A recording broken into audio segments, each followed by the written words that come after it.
I now call the May 14, 2013 work session of the Riverton City Council to order at 7 p.m. Would Councilmember Guard lead us in the pledge? Thank you, Mayor. I pledge allegiance to the flag of the United States of America and to the republic for which it stands, one nation, under God, indivisible, with liberty and justice for all.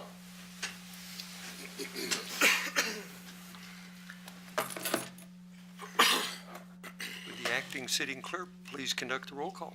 Yes, Your Honor. Councilmember Todd Smith. Here. Councilmember Jonathan Fabian. Here. Councilmember Rich Guard. Here.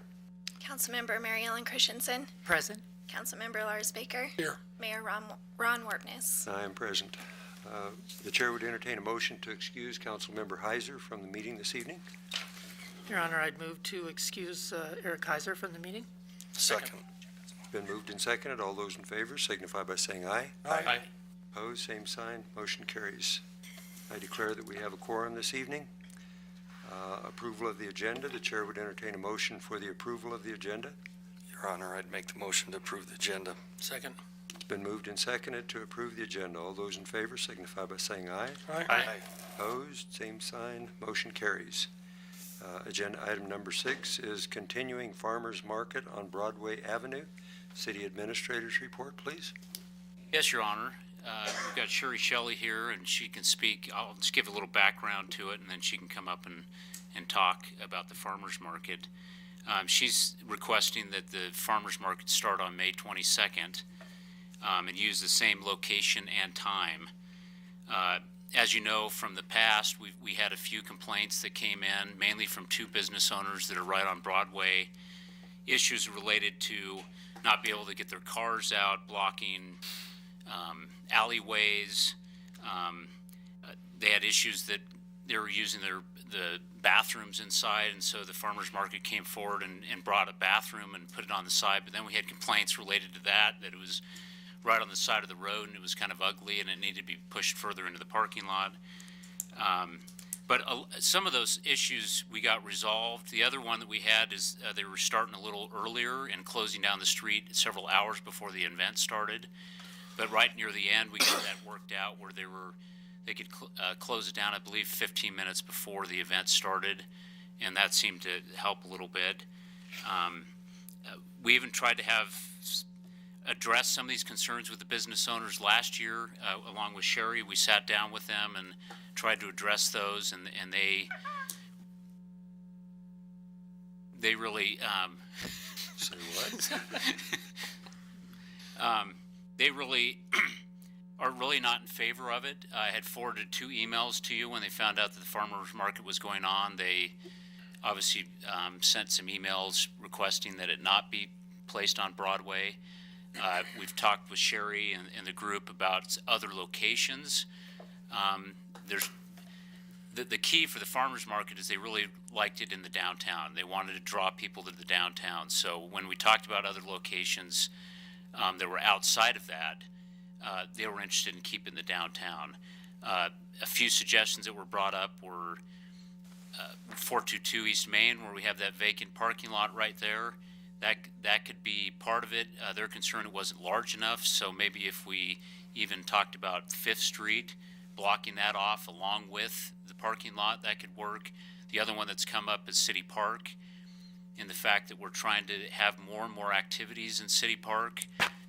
Maybe that would be another avenue, and that would get it out of the realm of people complaining about different issues. But that, once again, that takes it out of the core downtown and moves it out a little bit. But so I guess I'll let Sherry come up and you can ask her any questions, but she's looking for approval to start this on May 22nd, so we just need to make a decision for her so she can plan ahead. Thank you. Mr. Weaver. This is a good spot. I'm sorry? Is this where you want me? Yes, please. Cool. If you could state your name for the record, Sherry. Sherry Shelley. Okay. Anything else? Okay. Stephen gave you a really good background and overview of kind of where we are. I did a couple of brief things I wouldn't mind clarifying a little bit. The other problem that we think that we would have putting the market in the I never can remember the address, the vacant lot, parking lot where the filling station, dry cleaners, whatever used to be. That is so close to the bar, frankly, across the street, Bombers there, whatever, that is kind of a concern because we really want our activity to be a family-oriented thing. One of the things that proved to be really popular with it last year was when we had the big concession folks bring their food in. We had tacos last year. Archers brought their big catering truck, and sometimes Miss Jenny from Pavilion would bring her stuff. And people very shortly discovered that they had good food. They enjoyed coming and browsing around the farmers market, getting supper, sitting down with their kids and families, and eating, visiting with neighbors. It was a really social community kind of thing in that sense. So we really want to maintain that family okay feeling. The other beautiful thing about this Broadway is that it was really accessible for wheelchairs, and we had 5 or 6 regular shoppers who came with their wheelchairs. We had a number of moms with strollers, so it was easy for people to roll around on the street, which might be a bit more problematic with the park, but it might be still, I recognize that we can't make it work for everybody, but those were things that happened last year that we actually weren't expecting. We didn't expect people to take as much advantage of the prepared food supper type component, as well as do their vegetable and produce and everything shopping. We didn't expect to have the community residents with wheelchairs, and we were hoping certainly for the moms and strollers and that kind of thing. So a couple more things I wouldn't mind throwing in before we really get into the nuts and bolts of the disputes is that at the peak of the season last year, we had about 35 local farmers selling their food products to the community. When we first started in the spring and at the very end of the season, we were more in the 15 range of people. But it's still a very respectable sized farmers market. When we look at other communities in the state, many people think that they're doing well to have 8. And we've got way more. We never had as few as 8, honestly. Even when it was snowing and when we had pretty bad weather, we had more producers than that interested in marketing their products, their things locally. We have many, no, I shouldn't say many, several more that I know of for sure who've really ramped up their production for this coming season, having experienced it last year, knowing that they sold out, that there were certain products that we just never had enough of. Rhubarb, of all things, was one of the hot ones. But people in the community love the opportunity to buy locally. They love the chance to meet who's producing their food, and the people producing the food really appreciate the market so that they can sell what they've raised rather efficiently and quickly. It's a couple of hours once a week, and so it really works well for both sides of the equation, and it keeps not a huge amount of money yet. We hope it grows, but it keeps that money in our community. It doesn't go out on to big corporations in other parts of the country. It also is really efficient from an energy standpoint in that the meat, for instance, that we sell, and we sell a lot of frozen meats, lamb, pork, and beef. Those are raised in Fremont County. They're processed in Hudson, which is our only certified processor, so that's the only place they can be processed and then resold.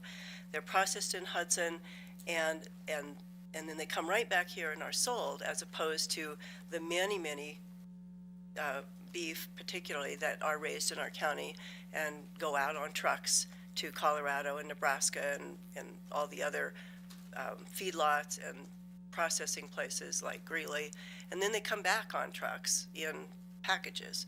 And we've cut that whole component out, being able to do it directly and totally legally, totally everything, straight from the local producers to the local consumers, which a lot of people think there's a big, huge plus to that.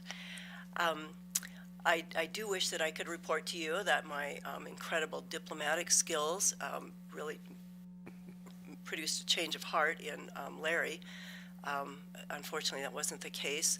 I did go and visit with him for about 30 minutes, kind of continuously asking. I mean, I kept going back to the question of what can we do to mitigate the issues that you experienced last year, what we would love to. Well, his instant first reaction was, don't do it. Just go away. Don't have it. I don't want you. Don't do it.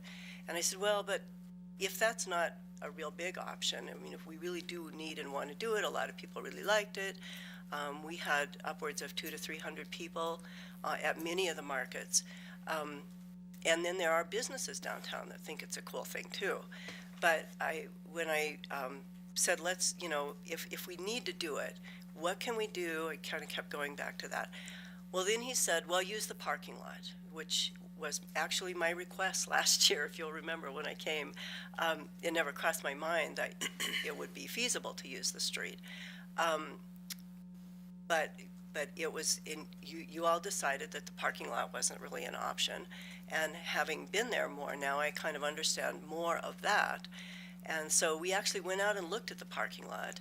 And Larry said, well, if you shut down the whole street, that's Fremont, yeah, Fremont in the same block, you could use that, and you could use like half of the parking lot, not up close to his store, of course, but the back half. That would work for him. So we talked about that some. He's still not liking that, and my concern about that is that we close off a motel, the whole motel access to the Motel 6, which doesn't seem very reasonable. I mean, Larry does have the Main Street doors. He does. We're really careful not to get in the way of the back doors and having his delivery trucks being able to pull, and they do, right, all the way through the market, pull in and load up mattresses and washing machines and whatever, and go out to go and deliver them. We did last year start leaving the whole section of the street in front of his warehouse, which is kind of catty corner across Broadway from him, leaving that available with a wide lane so that he could still bring a semi in right in the middle of the market if he needed to, or he could go around there to pick up things to go and deliver. We never, after the first or second market, we never blocked the alley. We didn't realize initially how much he needed to have that alley access, and we were very careful to keep all of our vendors out of that alley. And I don't mean the alley per se, but where the alley would be if the alley actually crossed Broadway. That's the part of his big concern. So the straight shot over into the next alley, that whole width we leave completely free all the way across. He has a lot of concerns about liability, about some child getting run over, about somebody pulling off of Main and just kind of crashing into the whole farmer's market. But we have the barricades up. We have the big detour signs that the city provides us, and that actually never did happen last year, or anything even close to that. We tend to park our 2 or 3 big vehicles, like the trucks that pull the catering or food concession trailers, right up along Main Street, and then everything happens kind of behind them. So they're actually a barricade in and of themselves. We also started leaving the handicap parking spot that's right around the corner next to the beauty salon available for their customers, although they told me later when I asked if that was helping, because I went back and visited with them more last summer about that, and they said, well, it really didn't, because their customers who needed the handicap spot were just uncomfortable with all the other activity and the other vehicles and the other people and everything all around. So, but they said that they were just being careful to not schedule those ladies during that couple of hours. We are definitely planning this year we played with the time some last year. We were really learning a lot in terms of what would work for our vendors, what would work for the community. We had people who wanted to have it start earlier than 5 o'clock because they go to work at 5. We had some who wanted it later than 5 because they don't get off until 5. So we just kind of kept trying to see what would work the best for the most number of people. We've decided this year to just stick to 5 o'clock. That will be the start sales time. We will need to block the street a good hour earlier than that because the big food concession folks have to come in and have enough time to get everything hooked up and their grills going and the heat on and whatever they need to do to cook. It isn't just a 15-minute project for those folks. Most of our vendors got far more efficient as the season progressed last year in getting their stuff in ways that they could move it around quickly and easily. We all learned how the parking would work the best and how to bring a car or a pickup in and unload it and then move it out of the way so people could get unloaded. In other words, we really shortened the prep time from last year by the end of the season. People were getting much more sophisticated with their displays. They got tables that worked more efficiently than the kitchen table they'd brought from home. Just a number of things that got better as we all learned more about what we were doing. So I'm here really just to ask your blessing first on our having it. And while I did mention last week when I talked to Stephen that we wanted to start next week, I'm thinking now that maybe kind of short notice just for me to get it really organized. I want the first one to be super good so that people who come know that it's really going to be cool every time after.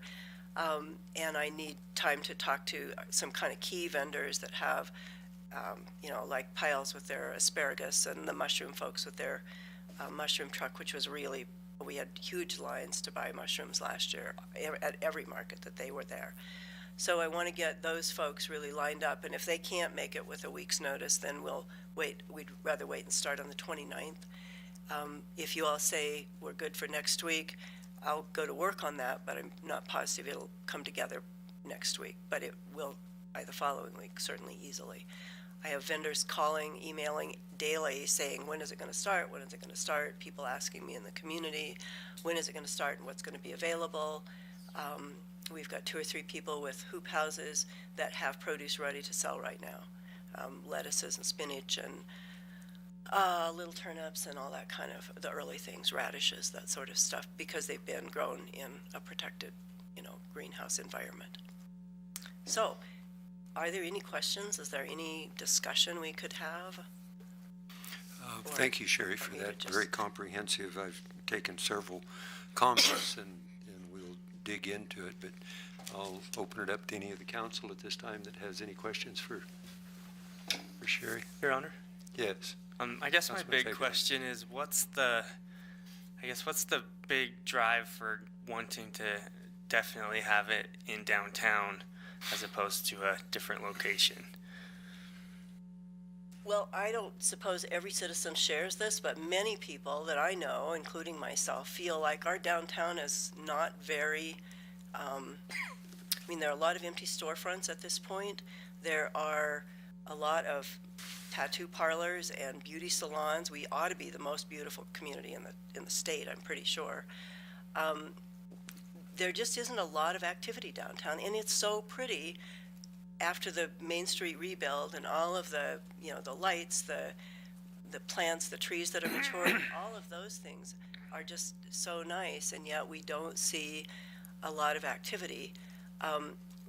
I'd love to just help boost the retail merchants that are on Main Street, give them a boost. We didn't have as much luck last year as we wanted in having people come to the farmers market and then go out on Main Street, but a lot of our businesses shut down soon after 5 too.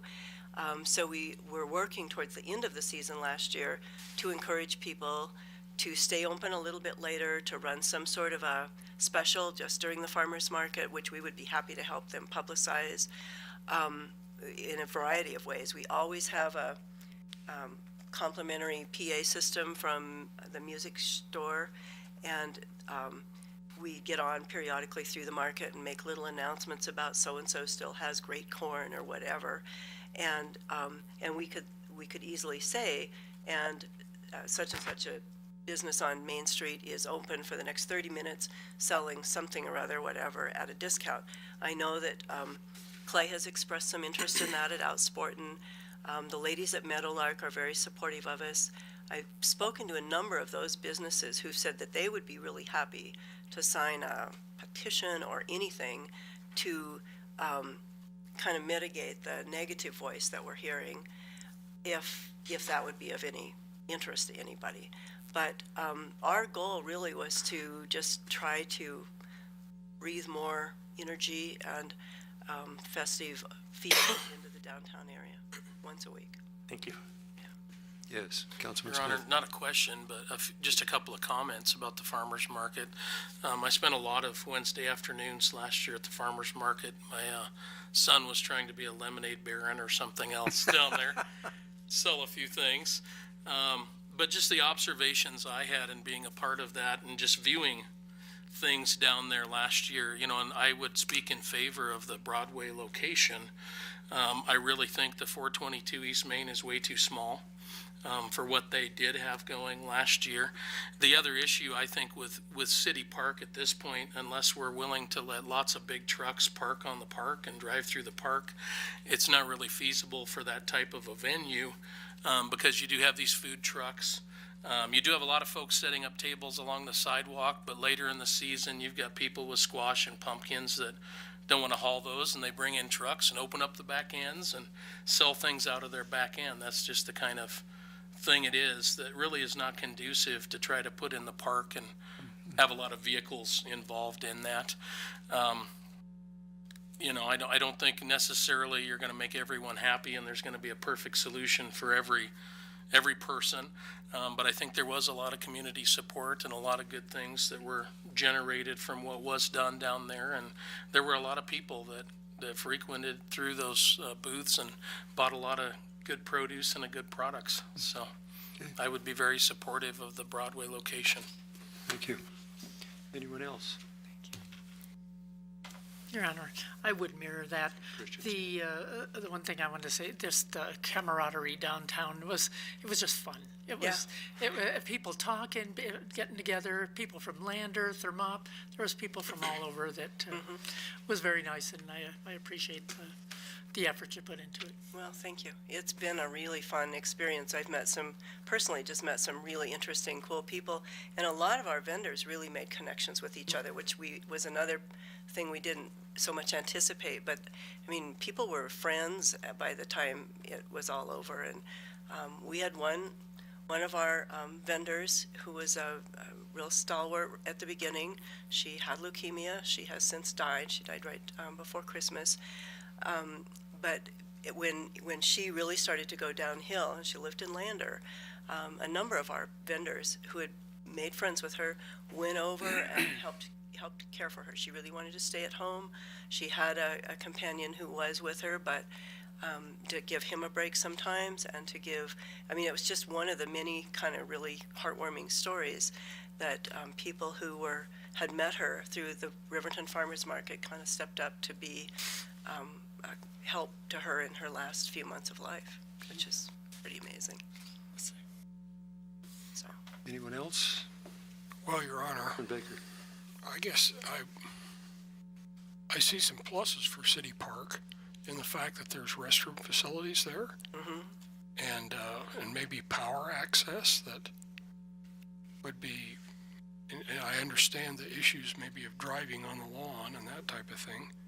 I'm just, I guess I haven't figured out how to visualize it being set up there. Maybe that's the same issue that you have. And yet, something in me says that we would be better served if we could set it up on a street that wasn't quite as busy as Broadway is, which is one of our main north-south streets. And so that was a concern that I had last year, actually, when we talked about it, was that Broadway was a pretty busy street. And so then at 5 o'clock, well, I suppose after 6, then there's not much traffic. But right at 5. It seems to me like that's a kind of a difficult time. So I guess I'm in favor of really giving some consideration to some other sites. And can tell me about the big parking lot there. Why as I drive by that, it seems to me that there's an awful lot of vehicles parked in there that appear to be permanent. They don't seem to move.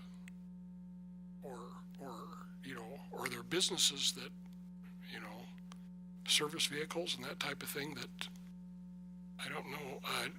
I see the Sorrento trucks in there, and it's my impression that their office is actually up on West Main Street. Mr. Weaver?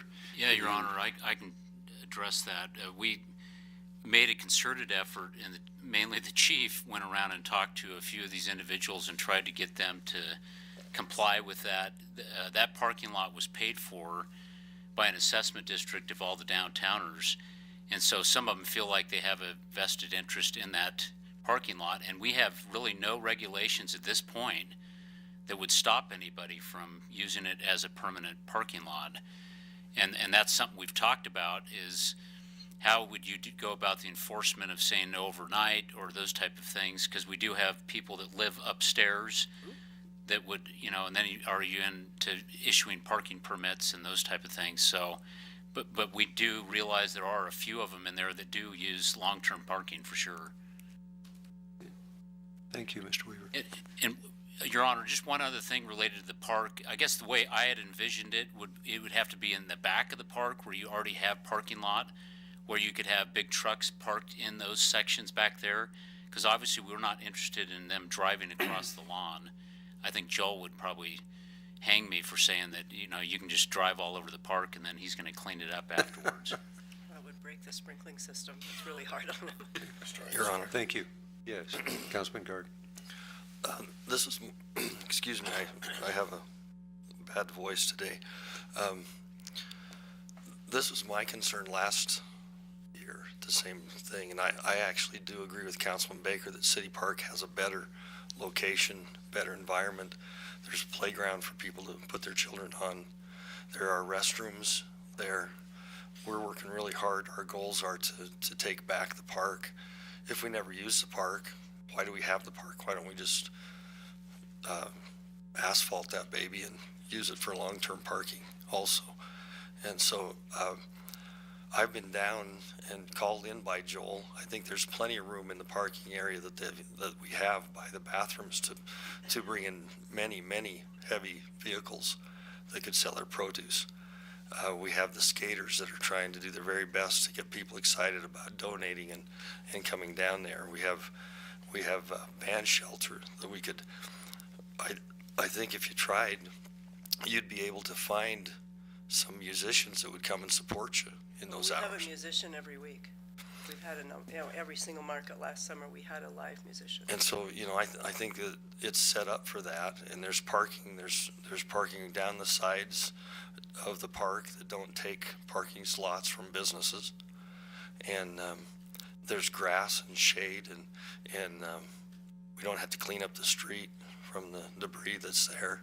I think it's a natural, myself, to put it in the park. I think it would be, if you're talking about people getting together and having conversations and staying a little bit later and having some camaraderie between each other, they can bring a lawn chair and sit in the shade instead of sit on asphalt. And you don't have that abrasiveness of a few that aren't glad to have you there. That's totally true, yeah. I think Joel does a wonderful job of the park. I think the skaters would welcome you with open arms. They might even do some things to help raise money, assist you in any ways they could. They're getting to be a pretty pliable group of guys. Maybe we ought to take a look at some things that would make it really easy for you to get in there and make that work. And so one other thing about that is it could start almost any time of the day, and it could run without interruption of any businesses or any thoroughfares. And as we get used to, Federal next year is going to be a pretty busy place, and Broadway is going to be a really busy lateral through Riverton with the construction of Federal. And so the park will be impacted also, but at least the park will have 3 straight sides of parking. And it's a way bigger block than what we're currently using. And so I would at least give you the thought that maybe you ought to go try it and see if you like it. And we really do, as a council, we need your assistance. We need the assistance from all of the citizens of Riverton to go back and use that park, get in that park and use that park and make that a fun place to be. And if we just continue to avoid it, vagrancy is what we're going to get there. Thank you, Your Honor. Thank you. Can I say just a couple of words to that? Sure. Our planning group really looked hard at the park, and I will be totally honest and tell you that there were some of our members that felt that the park would be much better because it's green and there are trees. We don't want to be in the back parking lot. I mean, we need the traffic, we need the visibility. We don't want to be clear off at the far end of the park. That wouldn't work for us. But if we used all of Fremont, blocked that off for parking and people to bring their trucks in and backed them in against the curb, set up the people with tables, you know, in further, it could certainly be made to work there. It pulls it away from the other merchants that think that we're a good thing in downtown. I will say that there are studies that have been done that say that every time you move a market, you set it back. And so, and we're just sort of barely getting started, but if we move now, but then what do we do next summer when there's construction on Federal? That's a kind of makes it even less appealing to move it down there, because if there's, you know, big construction stuff going on into the evening, I don't know how long those projects take or how intense that would be, but that wouldn't be very compatible with a farmer's market, I don't think. But we're not saying no. I mean, if you say we go to the park or we don't do it, we'll go to the park and give it our best shot. I would just like to comment that it seems to me like form should follow function, and it's as I recall when this started out and whatnot, it was not just to give farmers an opportunity or a venue to sell their product, but it was, the intent of it was, as I understood it, was to bring some vitalization to our downtown area. And that's what I guess I find the most troubling, that the intent of it was for the businesses on Main Street, and yet that's where we're getting a lot of the heartburn from. And so I am having a hard time struggling with that. It concerns me also that we haven't heard from the Downtowners Association. If they truly are supportive of it, then I would think they would want to be, you know, stepping up and having representatives here. I would think that the Chamber of Commerce would want to be here as well. It's their part of their role to help businesses on Main Street, and as you've indicated that the farmers market now is growing, and you've seen significant growth over last year, and I agree with you. I think if we move it down to the city park, it's going to set it back. And the other thing is, it's going to lose a lot of its visibility. That people driving up and down Main Street, they see Broadway closed and they say, "Whoa, what's going on there?" And it, you know, I think it would draw in a lot of people over time, and so I would hate to see us, you know, lose that progress that you've made to this point. I understand you know, the other locations on Fremont, why you're concerned about closing off the motel.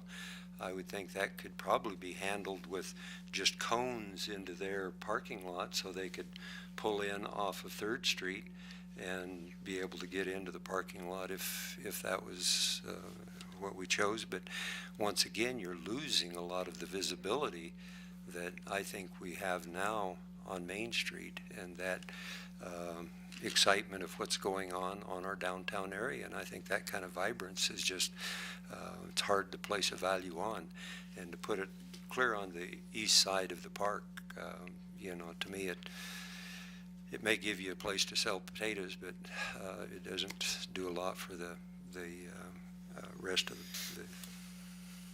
so, the wheelchair accessibility, I think, is a big issue. The porta potty, I'm not really excited about how that ended up. It would look like it could go into the city parking lot somewhere back in the trees or something kind of out of sight.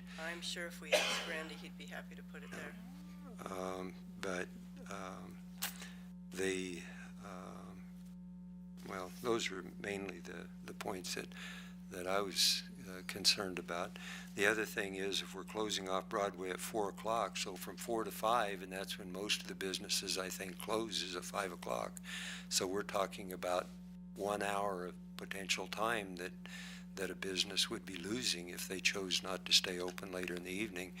And I just am having a hard time rationalizing in my own mind why there's so much heartburn over losing 1 hour of time. I do not understand that, but you're staying open till when? 7? Is that my understanding? What did we decide? No, yes, 5 to 7, excuse me, 2 hours, that's correct. So I guess, I'm certainly up to the will of the council, but I personally think that I agree with Councilman Guard that we are trying to do everything we can to use the park, but I don't think we should use that as an argument to lose the hard work that you're doing, for your farmers market and whatnot. So, but Well, we'll keep trying really hard to be successful wherever we are. right. Well, I think we all are, and Yeah. it's.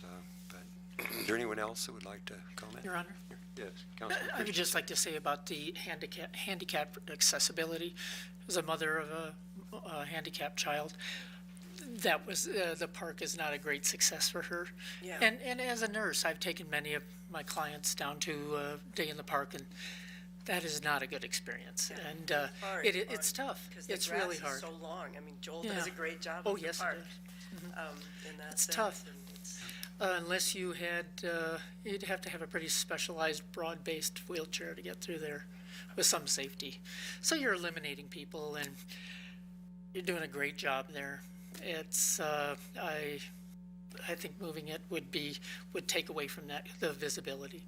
And I think a lot of people are reminded when they see you there that, hey, let's go home, get changed, and go back. Yeah. It's, Well, we have an amazing number of people who bring the family to eat. Mm-hmm. And another thing I didn't mention is that is it Eagles? Yes. The Eagles Club last year let us bring tables from their business right down. That's what a lot of people sat at to eat. And the Set Free Church guys came every week on a regular time and haul tables down and set them up, and then they would come back and haul them and put them away when we were finished. Oh. It was great to have those tables for people to sit at to eat.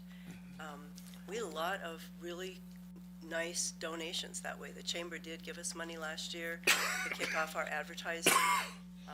I don't know how active the downtowners are. Jerry tells me that's kind of a dwindling group at this point, but I should have foreseen the eventuality of this discussion and made sure that he or somebody to represent them would have been here tonight. And if you need, more of that, like next week, do you do this every week? I'm sorry? Do this work session every week? No. No. Feels like that. Feels. But anyway, so, Your Honor, I did talk to Mr. Kinsler today, and he was unavailable for previous engagement. Your Honor, Yes, Councilman Guard. I hate to keep bringing logic into the factor, but Federal is our main access, and we have 22,000 cars down Federal per day. And we would be wise, we don't have that traffic on Main Street. We would be wise to put our signage up, draw people into the park. We don't have to just be in the east corner. Anything that your group comes up with, we can accommodate. That's a huge park. We could actually close the tennis courts, and it's fenced, it's secure, there's gates there. There's all sorts of opportunities in our city park, and great signage. The gentleman that is trying to push the park pointed out that that's the T intersection. Being raised here all my life like you were, never even thought of it as that. but we have a wonderful location that is central. I mean, if you're talking about driving in and seeing something, when you come through Riverton, you've got to see City Park. There's just no other way around it. You come down Federal or Main Street, you see City Park. And so I think it gives a great advertising opportunity. I think the greenery and the trees and the opportunities are there for the musicians to set up. You know, we could expand that. I think there's other groups that, I think one of the people on Main Street has a playhouse, a blow-up playhouse that they might bring down, stick in the park for those 2 hours. And I just think that we're missing an opportunity to really expand this. And the park has bathrooms. It's something that we fight all the time. There's restrooms there that we're not having to beg somebody else's usage of. We have control of those. There is off-street parking there. And I would just give you the suggestion that you need to think out of the box. I think you've got a negative impact. That park is 3 blocks away from where you want to be. 3 blocks. And if somebody isn't going to drive 3 more blocks to get to the farmer's market, they're not going to come at all. And so we haven't interrupted anybody's businesses. Mr. Kusel's letter to the council stated that it took all afternoon to set that farmer's market up.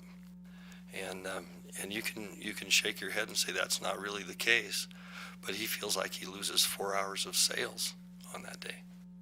And so, you know, that's his opinion, and it should weigh something on this board. And so I think we'd just be so much better and further ahead to go where we're really truly welcome. We have City Park, we own it. We'd love you to be there. That's the reality of it. It's something that we totally control, and we don't have to ask anybody's permission to use it. We're not, a year from now, when we do take out Federal, we're gonna have to drive through Broadway. All that Federal traffic's gonna move to Broadway. Yeah, well, that'll be a definite problem. Yeah, and I mean, that's just gonna be difficult to get all that. And when I hear this set the farmer's market back because we move the location, you know, I think we're really stretching the reality of what we're doing. If people want vegetables that are locally grown, they're going to go to where they're at, and they're going to get those vegetables. The college's market, the college's ground is fabulous. You've done a great job there. Couldn't be more of an opportunity for the gardens that are there. And yet they've got to pick their produce and get it to some place. And they'll get it to City Park as easy as they will on Broadway. And so I just think that it would really help the situations that we're trying to get to have the park have some access and some usage back. And people walking through there and seeing how nice the park is kept, how good the park's taken care of, and maybe even bending over and picking up some trash with us, helping us maintain the park. That park is the people of Riverton's park, and they need to use it. And if we don't use it, we just don't have. We've lost a real asset there. And so I would strongly suggest that you go talk to your people. And we have tennis courts that give us the ability to set up tables. We have all sorts of amenities there that would give us even lighting. Aren't the tennis courts lit? No, not right now. They're not lit. Okay, my mistake. I was hoping that maybe we could go longer. But with that said, Longer is not even all that desirable. I mean, most of our producers are farmers. They don't just do the community garden. They live out in the country with farm obligations and evening chores and irrigation pipes to change and all that kind of goop. So a couple of hours is really the most we would run our market at this point. I mean, if we ever get to be bolder and, you know, we want to start in the morning and do something, that'd be a whole different project. I was thinking more of the family entertainment that could be brought into that might draw more people and more musicians and more usage of that facility on that evening. Might not be the farmer's market that's stretched out, but it could be something else that's behind it. And so I just think that we're just really missing an opportunity on a piece of property that we have total control over. Your Honor, Yes. do we need a Councilman Fabian. specific motion to move forward? It looks like it. Okay, so I guess I would actually move to host the farmers market, at least on a trial basis, at City Park. I'd second that. It's been moved and seconded to move the city market or the farmers market to the city park. Is there any other discussion? Yes. Yes. I'd just like to add one more thing. I agree with Councilman Guard, but if we put downtown in the space where you use City Park, same difference. Downtown needs help too. You get a substitute downtown for every city park you used. And Mrs. Shelley came last year, did not want to be on Broadway.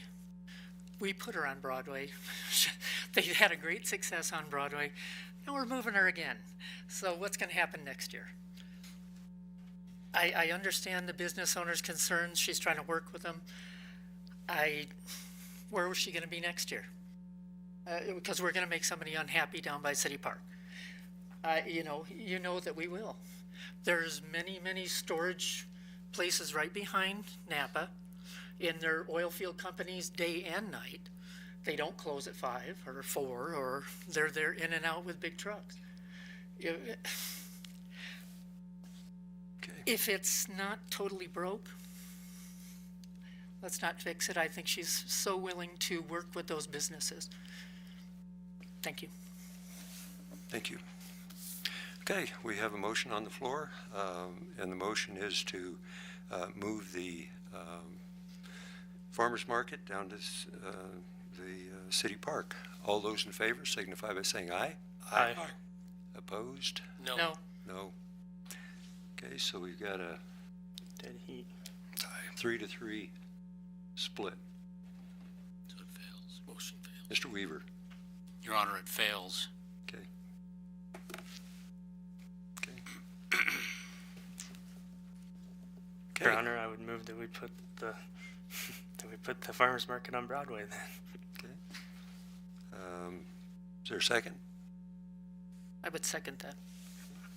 It's been moved and seconded to leave the farmers market on Broadway where it's currently at.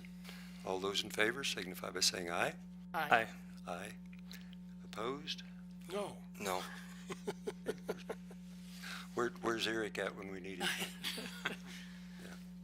Okay, well, it looks like you're stuck for there one more year. And just as a point of clarification, or for my own peace of mind, I guess, after the impassioned presentation by Mr. Guard, is it still your choice to think that Broadway is the best place for it?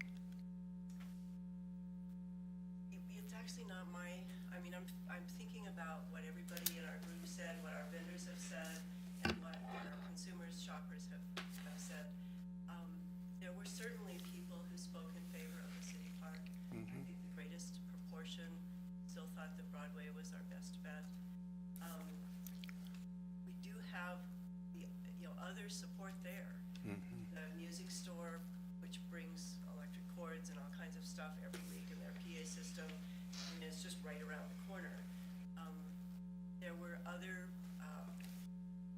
entities in that whole picture that were very much in favor of the downtown location.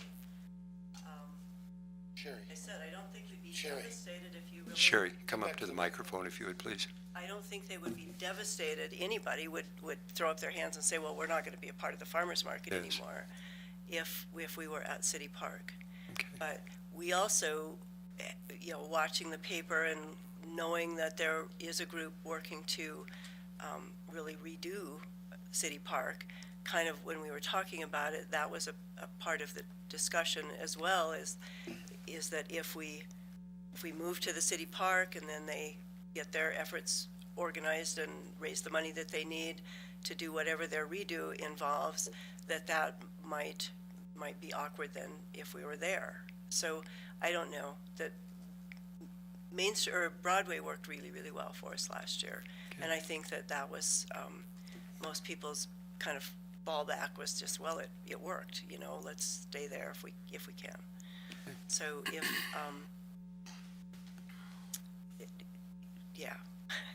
Okay, I thank you. appreciate very much all of the thought and consideration you all have put into this. I mean, it's a significant decision, and I really appreciate the efforts you've put. Well, we appreciate all that you do for the community, and that's just one small part of it, so thank you again. Yeah, and while I'm here for just 2 seconds, I would love, again, to thank you for the community garden. The part that the city does in the community garden is amazing. The garden is really up, and that's the reason I'm not as organized with the farmer's market as I am, as I've been really focused on the community garden. We have got people in there that have got plants up already, little seedlings that they planted before the snowstorm started, and they happily started growing. Almost all of our plots are being worked right now. Every single plot is rented out for this season. I still had some people on the wait list that didn't get in this year, but they'll be at the top of the list for next year. So that's just a wonderful thing that you all make possible for our community. And I always, every time I talk to people, I stress the fact that the city is a huge part of that community garden, and we couldn't do it without all of the support and help we get from the city. And it's, there are two other places now that are getting ready to start another community garden, which will just make that whole effort, spread, which is really wonderful. Great. But you started. You also have the biggest community garden in the state, which is Really? an interesting thing. Yeah, Wow. bigger than any other state one. So I appreciate that very much as well. Thank you. Thank you. Okay. I hope the next one isn't quite as...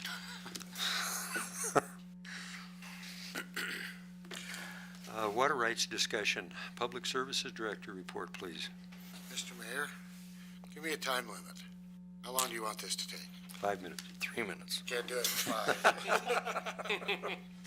Okay, 3. But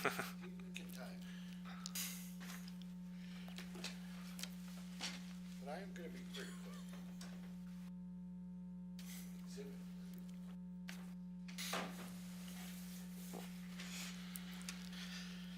Okay, Mayor, members of the council, you did receive in your council report a little bit of background on some issues that are confronting us regarding water rights and the city's relationship with the irrigation districts. And, obviously, the Public Services Department is keenly interested in water and water rights because it's a big part of what we do. And so what I want to try to cover is, so that it'll help you guys in making decisions and knowing where we're at and where we're going, is I'm going to try to give you some history. I'm going to tell you where I think the future's leading us, kind of some goals that we have for the water system, and then some suggestions of where I think we should go from here. So starting with the history. It's kind of an interesting thing. Back in 1947, virtually all of Riverton was below the RVID canal. Riverton at that time had not expanded into the LeClaire Irrigation District. So all of Riverton was down here in the RVID service area. And the City of Riverton and Riverton Valley Irrigation District entered into an agreement that said all of that property inside city limits in 1947, that the irrigation district would directly assess the City of Riverton for its fees. So in effect, what that agreement said, putting it in layman's terms, is that the irrigation district looked at all of the properties in the City of Riverton as one big farm. And we paid the assessment based on the acreage, and we paid the same amount every year. In 1997, Riverton Valley Irrigation District and the City of Riverton amended that agreement to make it better reflect how Riverton had grown, and that's represented by this green on the map. And that we pay Riverton Valley Irrigation District a direct assessment every year based on an acreage charge, which is like 855 acres or something like that. What's interesting, though, is it's actually more acreage, and Riverton has continued to grow. And the agreement in 97 said every 10 years we would amend the agreement. Well, we've missed that by a little bit, but we need to do that again. What's interesting is, of course, in the meantime, Riverton grew out to the west onto LeClaire Irrigation District. And what LeClaire Irrigation District did is that, of course, they kept track of their rolls, and as people bought parcels, they put them on their rolls, and they assessed each property owner individually. Even though, as Riverton grew, a lot of this, particularly up here on top of the hill, the irrigation ditches became less and less used. Fewer and fewer people were accessing it. but people are still getting those assessments. And it was about $50 a year. And people would get these and they would pay them. They would come from the county treasurer's office and they'd go, what is this? You know, and we started trying as the city of Riverton to gather up those unused assessments, and we were going to take care of those because we wanted to try to convert them to our water use. But it's an arduous process through the state engineer's office, and it doesn't work. So, you know, that's kind of gets us to where we're at. What the future lies, though, is where I'm concerned, and I think that, you know, as your Director of Public Services, I should give you guys a heads up. LeClaire has found themselves to be in a financial difficult situation. And the board of LeClaire are duly elected officials, just like you. They're elected by the members of the district. But, you know, in their position, they've looked at what their financial situation is, and they said, holy cow, we got to raise rates a lot. So they're saying that the per parcel rate is going to go from $50 a year to $77 a year. So that's a pretty substantial increase to all of the residents of Riverton and everybody else in the LeClaire Irrigation District that are going to have to pay that are on the LeClaire rolls. We've got a list of all of those. If you take that $77,000 or $77 per year, that's going to total almost $44,000 that Riverton residents are going to receive a bill for coming up shortly. But on top of that, and I don't want to put words in LeClaire's mouth, and it is pending litigation, I don't want to go into it in great depth, but they have found themselves in a financial situation where they are so desperate that using their authority as duly elected members or officials of that irrigation district, they are also suggesting that every member of that district be assessed $100, which the residents of Riverton will pay $53,000 of. That allows, how much that'll add up to? $52,607, but might as well call it $53,000.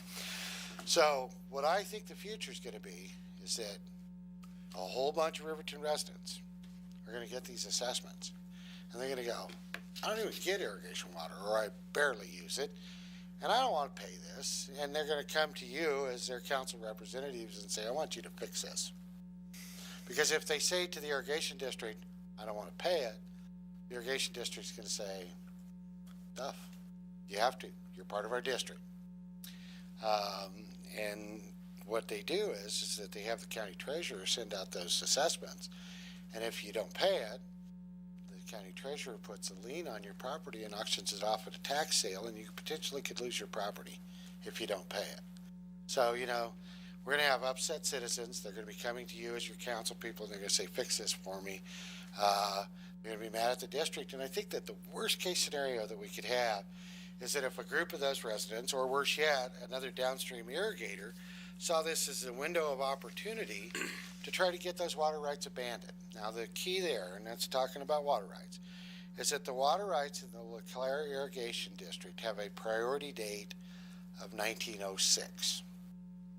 Now, the way your water rights work is that the older your water right is, the better it is. It's senior. And I mean, there was a lot of court cases and a lot of battle over trying to get 1868 water rights. And the people that got those, you know, their property value was higher because of that. But then 1906 is next. The water right we have for the Riverton Water Treatment Plant is dated 1977. So these 1906 rights are senior to that. They're senior to a lot of other downstream irrigators. So that in a very dry year, in a drought, if there's a call on the river, they're still going to put the water in the LeClaire Canal, at least for that 1906 right. If those residents get so upset that they try to abandon those rights so that they can get out of the district, those water rights go away forever. Then once a water right's abandoned, it's gone. And somebody else downstream then gets that access that water in a dry year that has maybe a 1911 or a 1915 right, and we don't get it anymore. When the city of Riverton did the Riverton Regional Water Master Plan back in 1998, they talked a lot about water rights, and this is what the goal of the water system became. What they said in terms of water right considerations was, in addition, there are significant amounts of rights held by private individuals within the city of Riverton These are attached to properties as irrigation rights that may or may not still be used for agricultural production. It is highly likely that most are not used for agricultural activities, except for the community garden. These rights total 15.84 cubic feet per second. That's a lot of water. The city does have the ability under Wyoming law to have these rights converted to municipal use. The report went in to say is that if the water rights currently held by the city were converted, it equates to 7.66 million gallons per day. Currently, we run about 4.5 million gallons per day at peak in the summertime. But the city's available surface water supply alone exceeds 20% of the maximum day demand of 6.4 CFS expected in the year 2025, when the service population reaches 13,500. Using surface water alone, including what we have now and what is privately held rights, the city currently has enough water to meet demands for an estimated 16,000 people. I don't know if you guys all want to see 16,000 people living here or not, but it could happen. And what we do know is that water is going to become a tremendously valuable resource. Not that long ago, just last year, there was a huge subdivision proposed in the Denver area that a district court judge would not let that plat be approved until that developer could prove that he had water rights adequate to serve those houses. And I think that's what the future holds for us, is that water has become so valuable, will become so valuable, that if we don't have water rights, if we don't have water, we won't have economic growth. It will stymie our development. Transfer to the city of the 15.84 CFS of irrigation rights held by private parties was a goal adopted in this master plan that was done back in 1998. This is kind of our roadmap of what we've been doing with our water system all along, so we've been trying to do that. So here's my suggestion. I mean, knowing that we've got this issue with the LeClaire assessments going out, knowing that we're going to have residents that are not going to be happy, here's what I suggest to you. I suggest that you direct staff to do two things. One is open up and amend the RVID agreement to include all these other parcels, excepting the Honor Farm, which obviously still uses their water rights for irrigation, to be as part of that direct assessment. Our goal there is that we pay that direct assessment to RVID and we protect that water right for both RVID's purposes and ours, and then we reopen that. The second thing that I suggest that you do as direct staff is to enter into negotiations with LeClaire to say, we pay this year this assessment. You know, instead of you having the hue and cry from the residents and us having the hue and cry from the residents, we just pay it. But only if they agree to enter into an agreement just like RVID that says, we just turned into one big farm. And we say, here's what the acreage is, which is about 1,500 acres. That'll be about $27,000 to $30,000 a year that we would pay them then after that agreement was signed. We pay $10,000 now for RVID, but once that's amended, it's probably going to go up to about 15. It's more land up here than it is down here. But that's my suggestion, is that we need to approach LeClaire Irrigation District. We need to say, we understand your financial situation. We want to help our residents pay this assessment, and we'll just pay it if you will agree to enter into negotiations, and we will do a direct assessment looking at the city of Riverton as one big farm instead of an assessment roll with hundreds of properties. And it will simplify the bookkeeping. It'll make life easier for everybody. It helps resolve the LeClaire problems in terms of their cash flow with their legal battles and everything that they're doing. But it also protects and preserves those water rights, which are critical to the future growth of the city of Riverton. That's the history. That's what's going on. That's my suggestion. How fast did I do? With that, I'll entertain questions. Your Honor, Yes, Councilman Baker. well, in full disclosure, I have water rights in LeClaire. So, does the city propose that we sign our water rights over to the city in order to do this? Councilman Baker, Mayor Warburton, that is not what I'm suggesting. I'm suggesting that We never had anybody in RVID sign their water rights over to the city. We just paid that assessment directly for them. Okay. I'm saying that we do the same thing. I'm saying that sometime down the road, maybe 10 years, maybe 15 years, maybe 20 years, we need that water for potable water, for drinking water. We might ask then that it be signed over and converted to municipal use. Right now, my only goal is to protect it. It's not to have anybody sign anything over. I just want to protect that water right and make sure that it doesn't get abandoned. Okay, so then a couple of years ago, we saw quite an increase in what we were paying to use the irrigation water inside the city. So I think it's like $150 or something like that now. Okay, going back to the master plan, and I'll try to answer that question. I want to make sure everybody knows the fee that the city charges for people that use the irrigation ditches is a fee for the city to maintain those ditches from the LeClaire head gate back down through the system in the city. It has nothing to do with water rights. It has nothing to do with LeClaire assessments. The master plan suggested that the irrigation system should try to become self-supporting. And we charge both people in LeClaire and people in RVID that fee that still use irrigation water. But that is for us to pay for having the staff running up and down the ditches, manning the head gates, cleaning out the silt traps, and making the water go downhill. So then would the individual property owner pay that assessment to the city? They would still continue to pay that if they're using the irrigation water, yes. I'm not suggesting changing that. The water rights, so here we're looking at $177 assessment from LeClaire. Yes. So we would pay that to the city, and then the city would pay that to LeClaire? No. No. My suggestion is not to pass the LeClaire assessment on to the LeClaire residents. My suggestion is to pay the LeClaire assessment just like we've been doing RVID. We don't pass that on to them either. Well, we do, but it's just incorporated in our water use structure. Okay. I'm not saying that we add on to everybody on the west side of town. The mayor and I have visited about this. I mean, this is real. There's a real element of fairness. We've been paying the assessment for all these people over here on the east side of town since 1947. And all those people on the west side of town have been on their own. That's not really fair. And I'm not suggesting that we do that and then say, but now we're going to charge you even more. I'm saying we should do that just like we've done it for RVID. And just absorb it as part of our operating costs in our water system.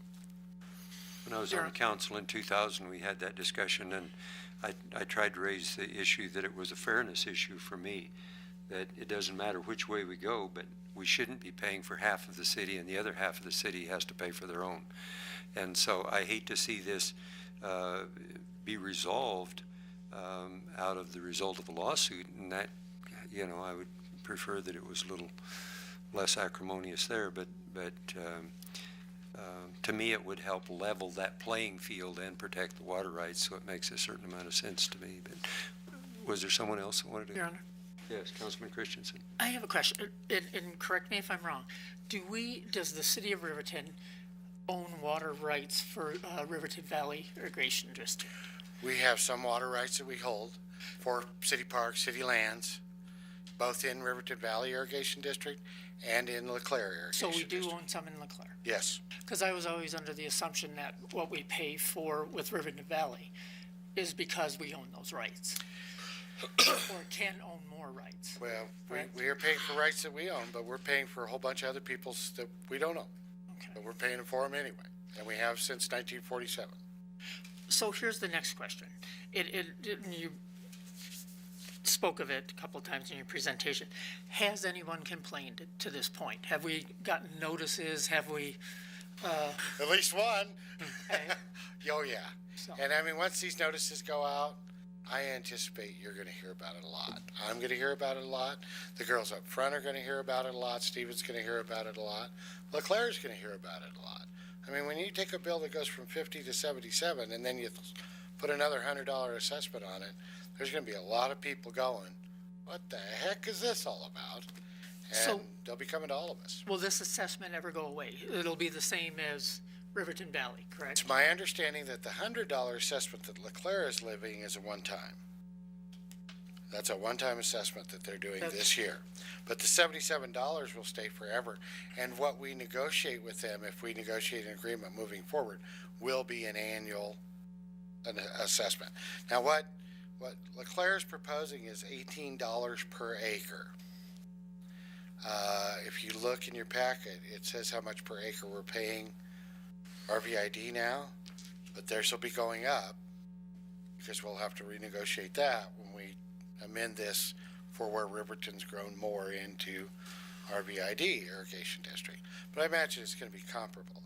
You know, $18 an acre. Pardon me for stepping away from the microphone. In this green area is 1,200 acres. We're only paying for about $855 now. In this, what I call the Leclerc area, there is 1,490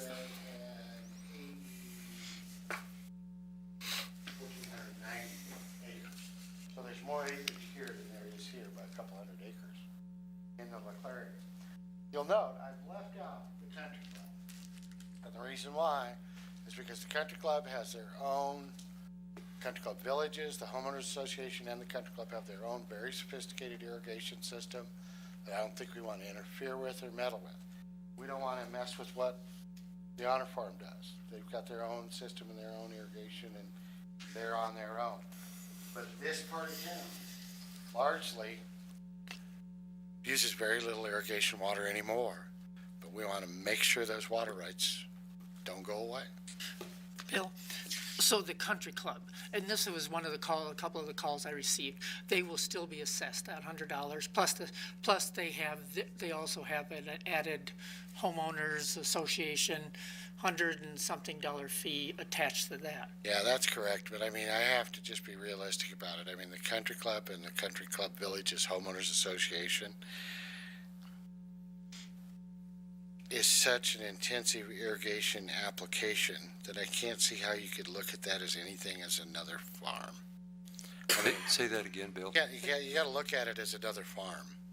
I mean, they have a very sophisticated, very extensive irrigation system that we don't maintain the ditch, we don't maintain a pump, we don't do a thing for them. They take care of that all on their own. And I would not want to get in between them and their relationship with Leclerc. Because What if they come to us and ask us to get involved? Don't want to pay that $100 assessment and the increase? well, Mr. Mayor, that's a very good question. I guess we just have to cross that bridge when we got to it.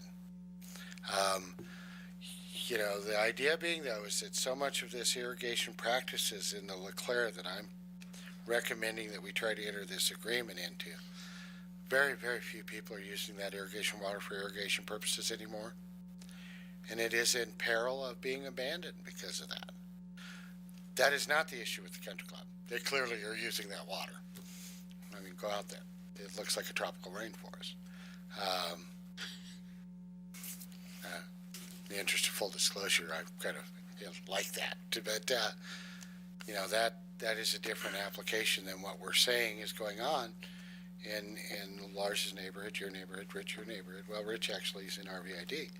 But, you know, that's just a different cat, you know, and so I really think that they need to stand on their own because of the nature of what they do with irrigation water. Your Honor. Yes, Councilman Fabian. So I guess I'm met with a couple of questions. The first is, just by virtue of quick math, this sounds like about $100,000 issue. This year. Right here, right now. So I guess the first question is, financially, are we in a position to absorb $100 or $100,000 right now? Mr. Mayor, member of the council, very good question. I should count on Jonathan asking those tough financial questions. But the reality is, you know, if we have to put a Band-Aid on a water main for another year and use that money that we had planned in the capital rather than fix that water main, that may be what we need to do. That would be a one-time cost of the $100,000, and then hopefully at the end of this deal, when we negotiate this agreement, it'd be roughly $28,000 after that for every year after that. But it's a good time to be having this discussion. We're working on the budget. We can work it in the budget, but there will be other things that we'll give up in the budget because of that. That's how budgets are. It's just like any other budget, you know. So question do it, what number do we 2 know? for you is this. If the goal of that master plan was to actually procure those water rights, why don't we use this opportunity? If we are going to pony up that kind of money, why don't we use this opportunity to take that ownership now and become the property right owners for this? Well, there's 2 answers to that. One is we have been trying to do that on a voluntary basis, and we actually have been budgeting $25,000 a year for that purpose. And we have converted some of those water rights over the last 10 years. It's a 3-year process with the state engineer's office when you do that. You file a petition, you file a map, you go to the state board of control, they look at you like you're weird. Okay, that was just me. But, and it takes 3 years to get it all done. So it's a really long and time-consuming process. So we want to save those rights so that we can continue to go down that road with that goal. The second thing, forgive me for saying this, the Water Master Plan indicates that the city has the authority that we could just go condemn those water rights and we could take them. I think condemn is a really harsh word that, quite frankly, if I was to stand between this group of people and say, go condemn those water rights and take them away from those people, if you agreed with me, we'd all be looking for a job in a couple of years. Taking things away from people, even if you have that authority, is not the style of the city of Riverton, nor of you as a group. I just don't read that in you.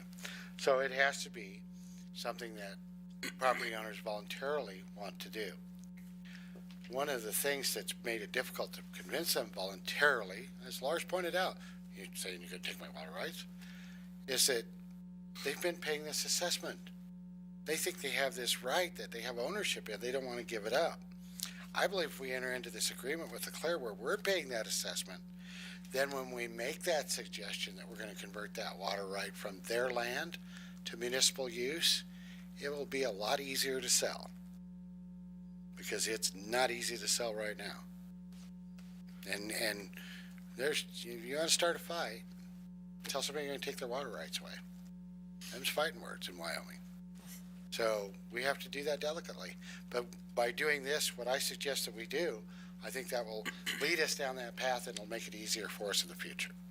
So I guess then I'm seeing 2 things that I'm trying to weigh, which is on the one hand your opinion that there's a lot of people who are ready to abandon their water rights over $100. Who, I mean, if you're willing to abandon your right, why aren't you willing to convert it to the city of Riverton? And then on the other hand, you're telling me that nobody wants to give their water rights to the city of Riverton because we're, causing a fight. So I'm really confused. I don't see the two There will meshing. be those that come in and say, here, just pay that. I guarantee you that. But if I have people beating down the door saying to pay that, wouldn't it be better for us to enter into an agreement with Leclerc saying, let's resolve this once and for all and look at it as a farm instead of a per lot basis? Because if you look at it as a per lot basis, if everybody comes in and says, here's my bill for $177, take care of it for me, I'll sign authorization to detach my fees. It's going to cost us $100,000 forever. If we agree with Leclerc to look at us all as one big farm, then it's $28,000 a year. So we're by far and away better to deal directly with Leclerc than to just wait for the land rush of residents coming in saying, here, I want you to give you my water rights, pay my assessment. Because we'll pay more in the long run, and we'll still have all of those tremendous legal fees and process that we have to go through to the state engineer's office. We can enter this agreement with Leclerc and the county treasurer's office, and it's simple. And our residents' problems are solved, which is kind of why we're here as a government, is to try to solve our residents' problems.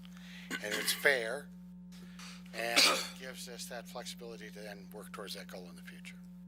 Okay, Bill, I think you're way over your 5 minutes, I so. know I am. And this isn't an issue that we have to vote on this evening, or, and your background was excellent. So, quick question from Councilman Smith.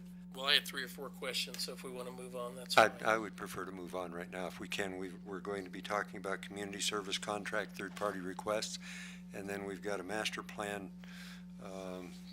chapter to get through, and so I think we better move on with that. Just give me any guidance. Should I move forward with RPID? Should I try to craft something with Leclerc? Any sense from you at all would help me in how I sleep tonight. Your Honor, this is the thing that just kind of bugs me. Has there been any official notices, any of this put into place at this time? Any of this assessment, any? Leclerc's board meets in public meetings just like you guys do. They have made this process. I believe news media has covered it. Okay. But when the official notice comes, it will be the bill from the county treasurer's office.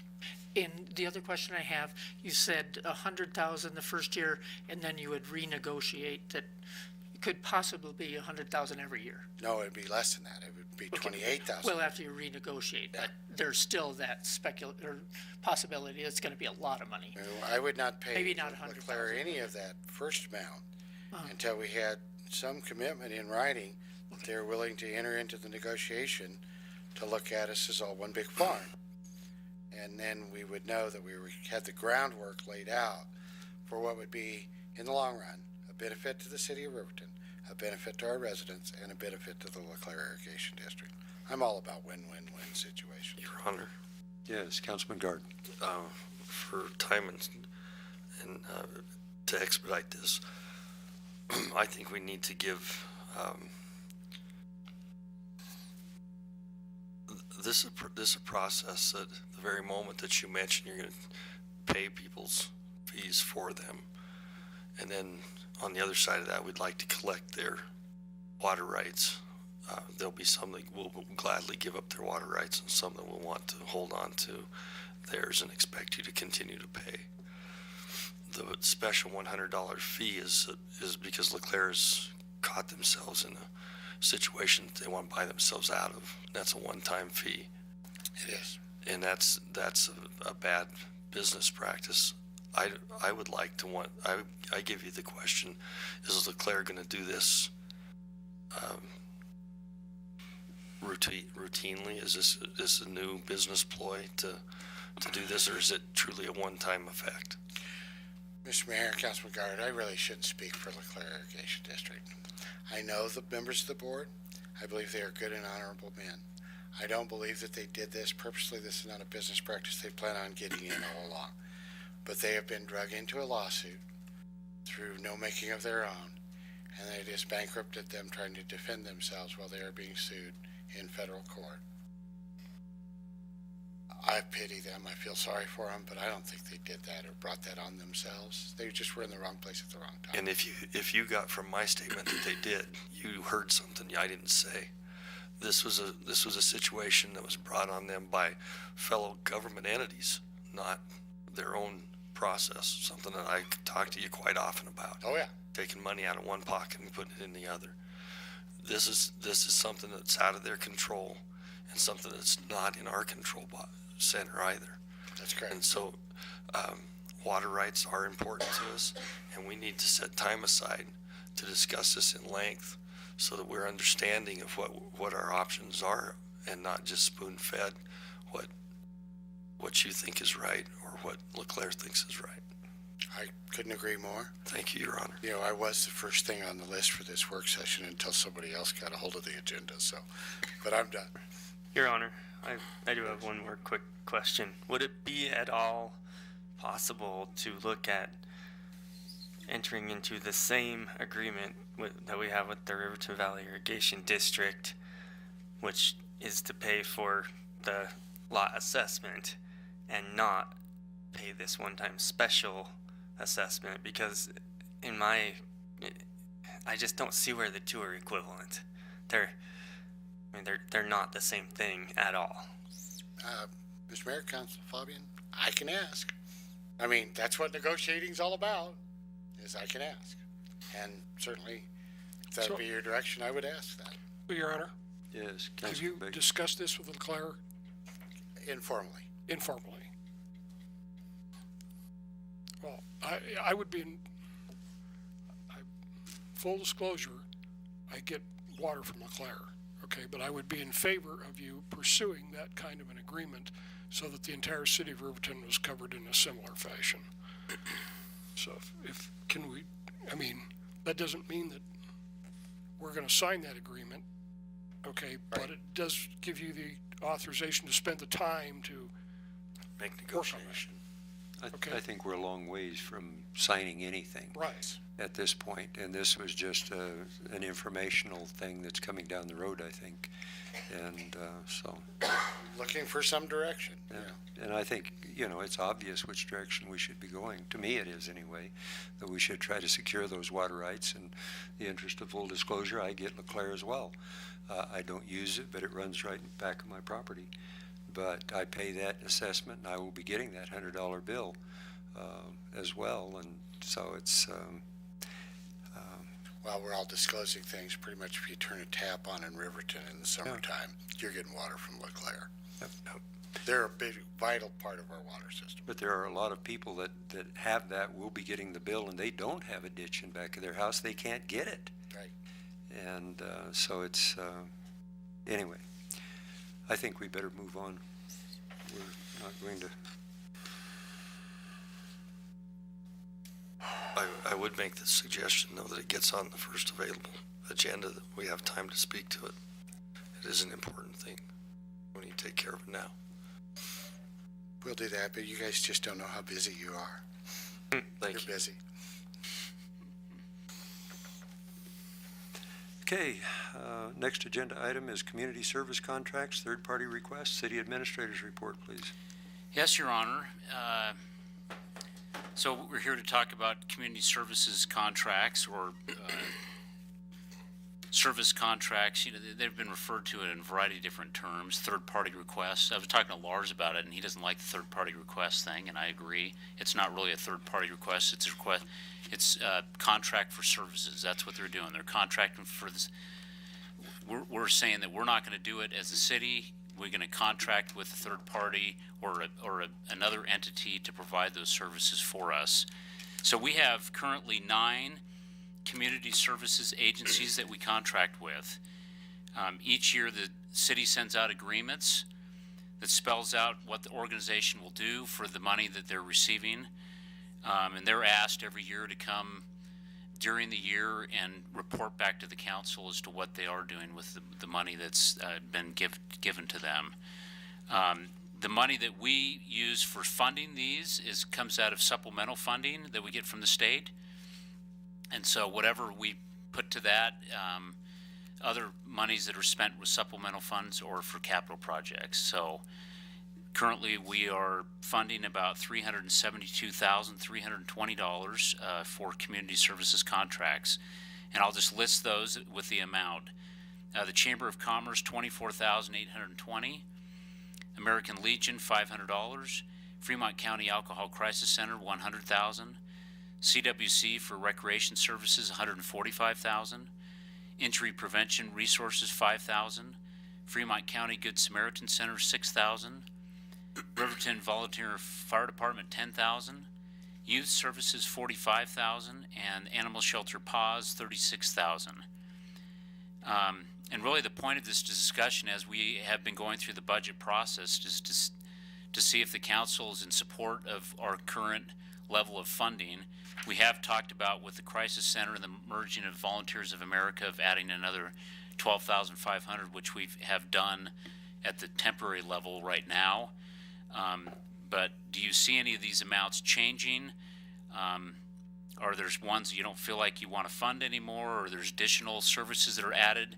Obviously, in our next council meeting, where we're going to have the Children's Advocacy Group coming in front of us asking the council for some money. I think it was somewhere around $3,500.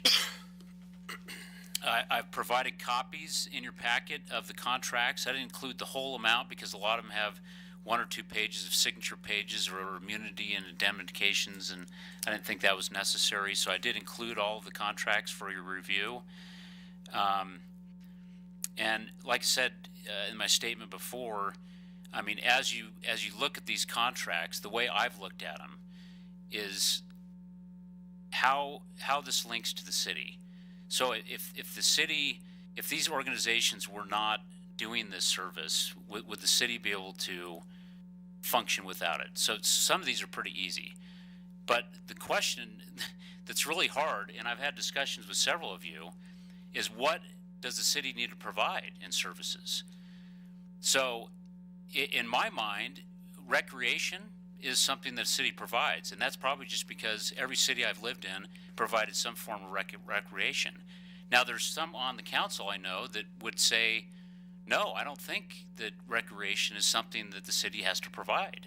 It's not a necessity of city government. Now, you look at some of these other ones, like Fremont County Alcohol Crisis Center.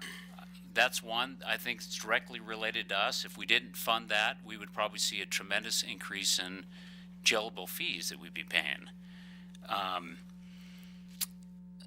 PAWS is another one.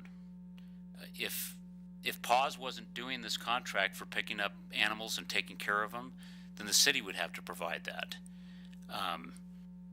And so these are what we talk about, contract for services. They are someone else that's willing to do it, and if they don't do it, then we could choose to do it ourselves and hire them in part of our staff if we wanted to do that. So I guess that's just something to just think about as you have this discussion.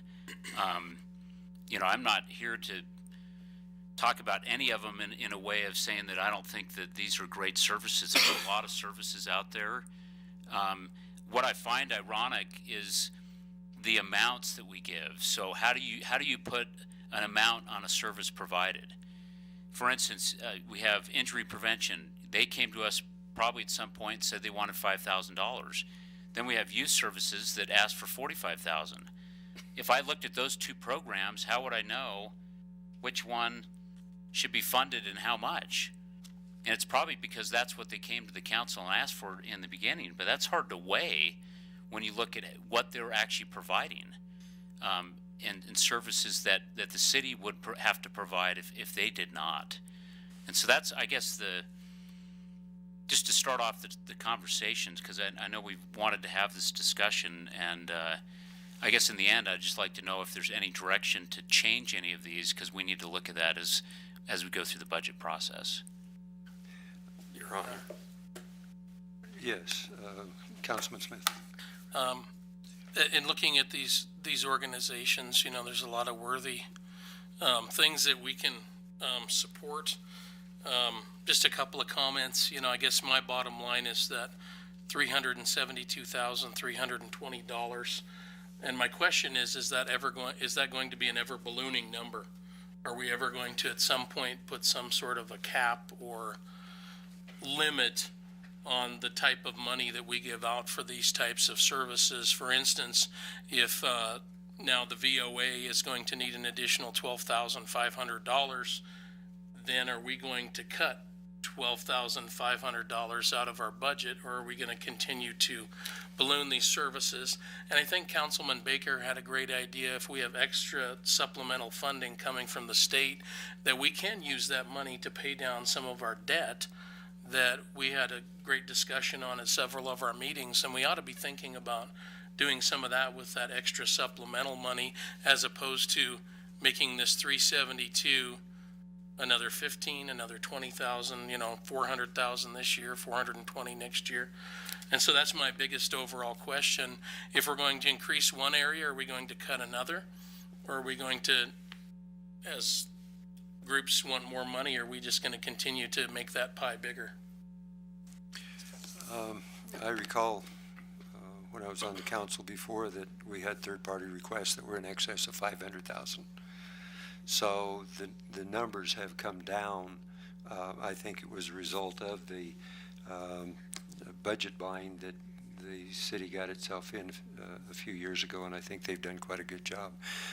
At that time, we did not have the contracts either, so it was just kind of a a loosey-goosey thing, so that's one thing that the council has done. They've put this in a more formalized way with contracts of the services, so I feel good about that. But that was 13 years ago when I was on the council, so, but did you have a question, Councilman Garden? Yeah, yes, Your Honor.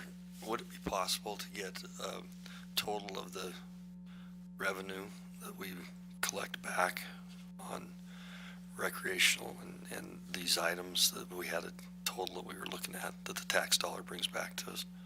Could you get that for us?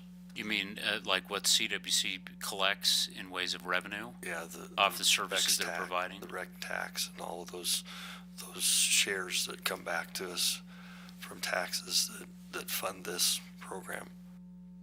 You mean the supplemental funding or the, Right. oh, okay. So that we know what the total dollar amount is that's coming back.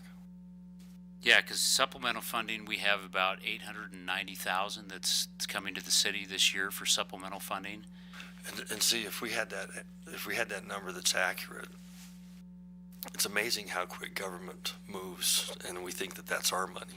It's coming back for our discretion. It's coming back for our citizens. And these items that are on this list are what were the services that are being provided for the citizens. And if it, just for argument's sake, if it was $800,000, we're using the other $400,000 to supplement choices that we have in our budget, correct? It gets used for capital, one-time expenses, so things that are building roads or, and The improvements that we see we need. yeah, for capital. We don't use it for operating expenses or anything. It's all used for one-time capital Capital needs. improvement. Yeah. And so, But I think what Councilman Gard is suggesting is that it would be up to our discretion to use it however we want to. That's right. It's not specific to roads or anything like that, so. and I think the other thing that needs to be said there is it is the citizen's dollar. And $372,000 seems like a lot of money. And I would like to cut it all out except for racquetball and baseball, is if anybody wants to ask my opinion. But I don't think that that's the case. All of these are, I don't know what the Legion's doing with that 500 measly dollars that they're getting. It's, Flagpoles. yeah, flags. I realized it was something really important, and it seems like a very narrow amount for their scope. They should ask for a lot more money, what they do. So I guess that's where my dilemma comes, is that we're here to provide services, and occasionally we get to looking at it like these guys are costing us money. We get in that discussion, and we have no jail. We've given up our jail over the years. Now we have to contract that out to other providers. If we had a jail, it would cost us a lot of money to run anyway in today's system. And so I don't think we'd get it wouldn't be a very big jail for $100,000. No. And same thing with all of these services. And yet I'm an advocate of are these truly our responsibility? Are these truly required by the city to supplement these? Or can they be done somewhere else? Is this just the avenue that they become most popularly funded through the city? And yet if there's tax dollars that are generated coming back to us to administrate, then I think that's the system that's set up, and we need to take a look at and make sure we spend them wisely. Your Honor. Yes, Councilman Fabian. I have two thoughts. The first is to go to Councilman Smith's point, the $12,500 that we're looking at in addition for the VOA merger. I think that based on what I've seen from the council, it's certainly the will of the council to support that process. And I am not in any way against, the idea of maybe looking at trimming some other areas to make up for that on the one hand.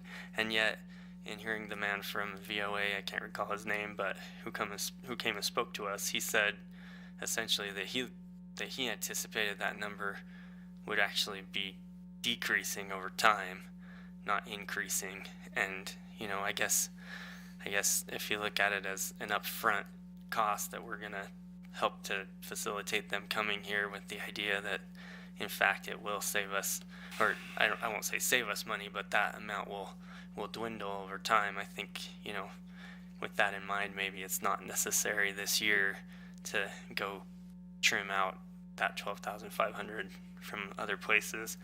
And I also think that, you know, as you so adeptly pointed out, if the city was going to provide these services in-house, it would probably cost us, I would guess, you know, double or more, probably triple what this is. So I think in that respect, we are providing a good service to the citizens and getting a whole lot of bang for their buck. So thank you.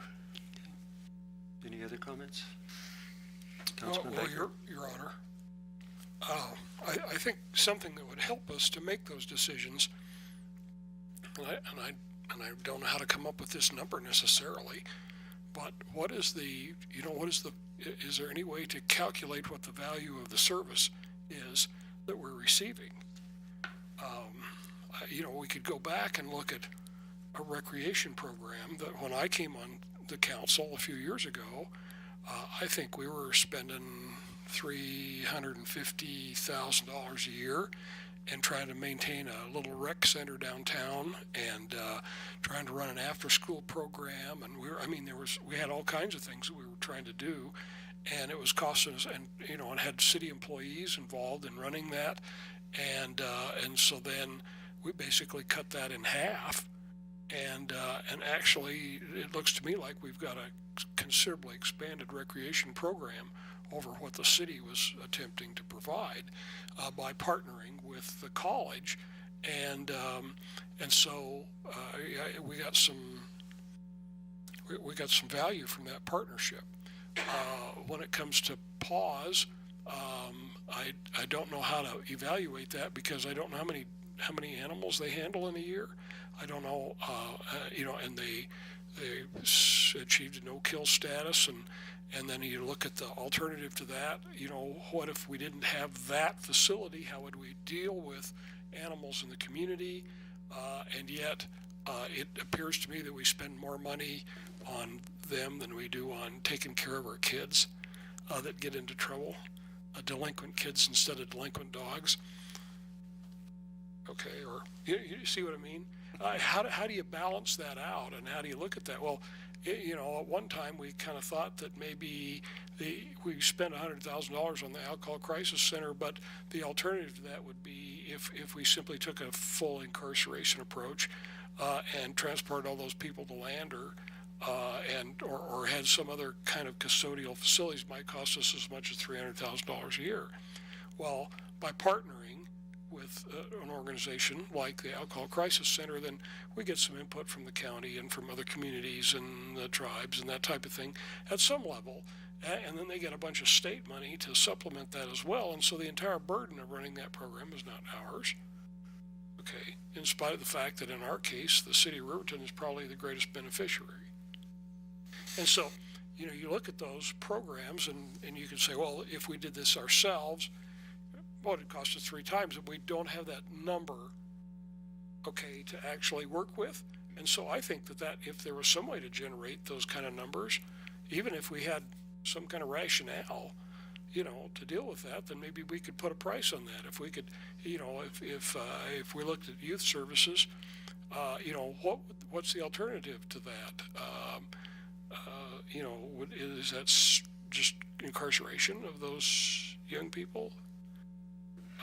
You see, in other words, I see some challenges here that we don't, where we haven't actually got the number to rely on. That would make it really easy for us to come back to these contracts and say, hey, this is a good deal for the city. You're doing this. You're experts at it. You've got education, training, background, that type of thing to make this work that we don't have. If we were to do this, we'd have to hire people with similar backgrounds and educations, and then we don't have the economy of scale that a group that services the entire county or maybe several counties might have. And so I can see there's ways to come up with those numbers. I think that would be the way to do that, and then that would give us an opportunity to look at to compare the various groups that we're working with and say, well, maybe this isn't quite as good a deal as the other one is, or maybe we'll discover one of these guys that's only getting a couple $1,000s a year ought to get more because their function for us is more important or significant to the community. So those are the kinds of things that if there's somebody to generate those numbers, then I think that would be good information as we work through the budget process to be able to assess that. Your Honor. Councilman Christensen, do you have any comment? We've all been around once and we haven't heard from you yet. So. No. Okay. I'm just listening here Councilman this evening Fabian. on this. Just a thought that might be helpful would be to maybe look at having these organizations provide what their yearly budget is, that they actually spend, and be able to compare that to the amount that we're injecting into that equation. I mean, I think that might be a valuable way to look at how, how much it might cost to provide that service if we had to do it 100%. Alcohol crisis is in excess of $1 million. Yeah. And I happen to know PAWS is, somewhere in the neighborhood of 5 times what we give them is what they actually spend a year. So, and I'm sure a lot of these others would fall in a similar way. A question I would have, and probably the question that we might have wanted to start off with, that normally when we have this type of information from the staff, that there is a recommendation, and I would ask the question, is there any of these that the staff feels uncomfortable with?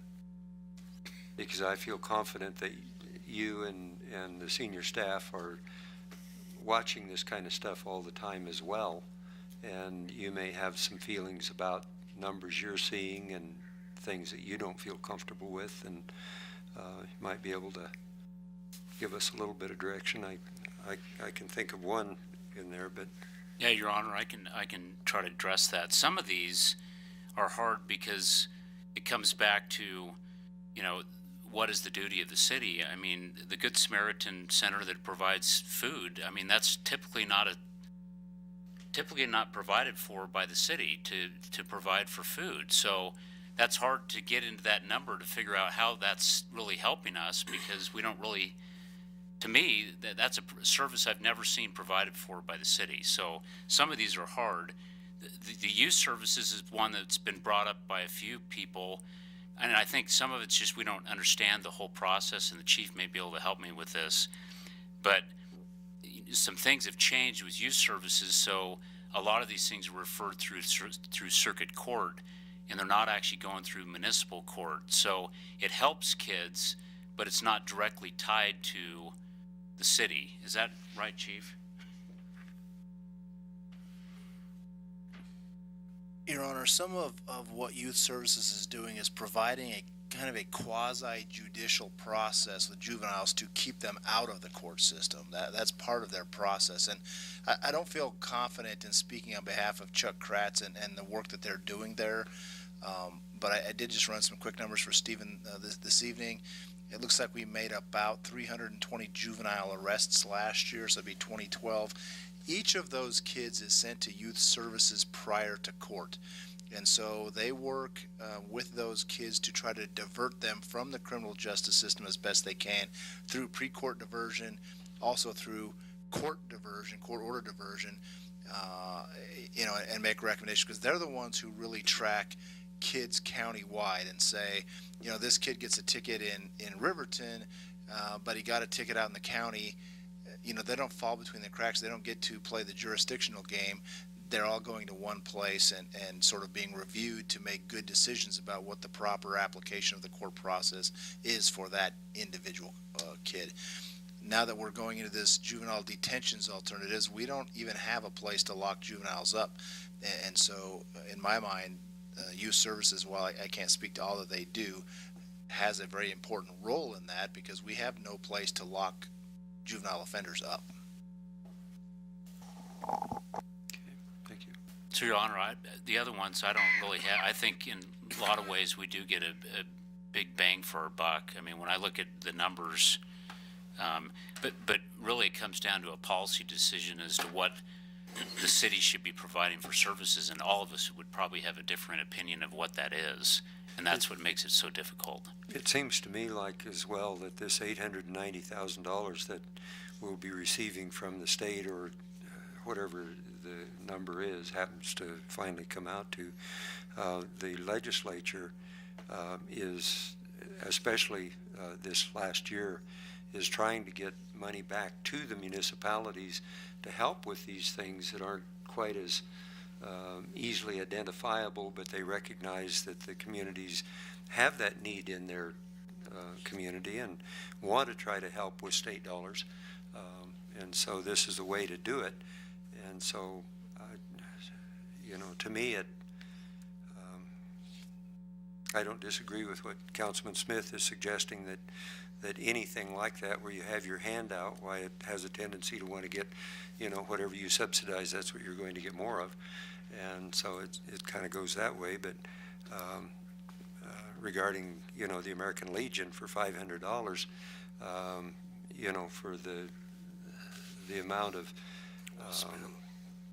ambiance that it gives to our community at each one of our celebratory days is well worth that small investment. And so I'd even support kicking it up to 1,000, but I'm a liberal on some of this stuff, so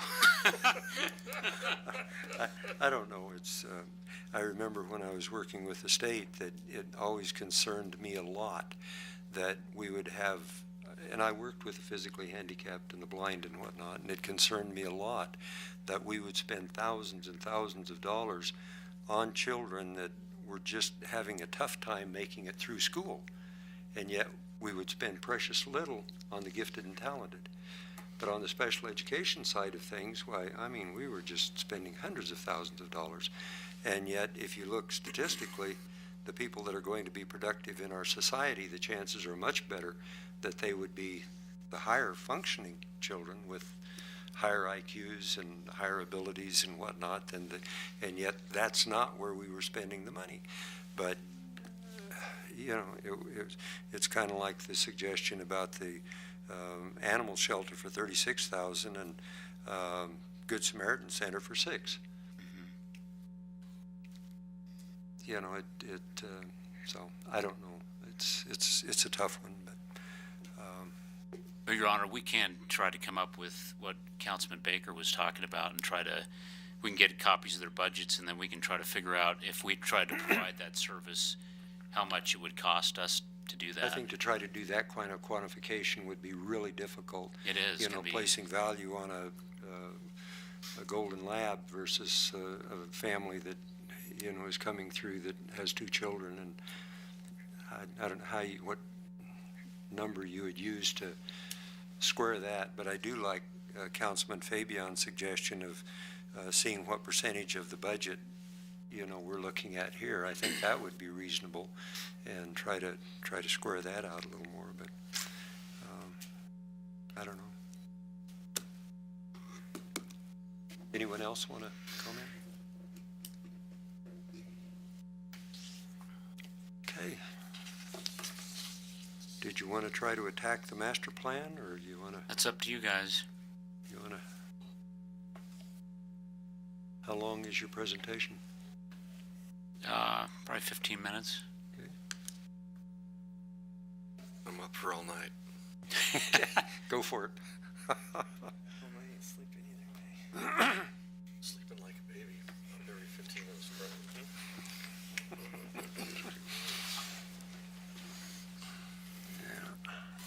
Mayor, could we have a recess? I'm sorry. Could I have a recess? Get a drink. Sure. You don't have to ask me.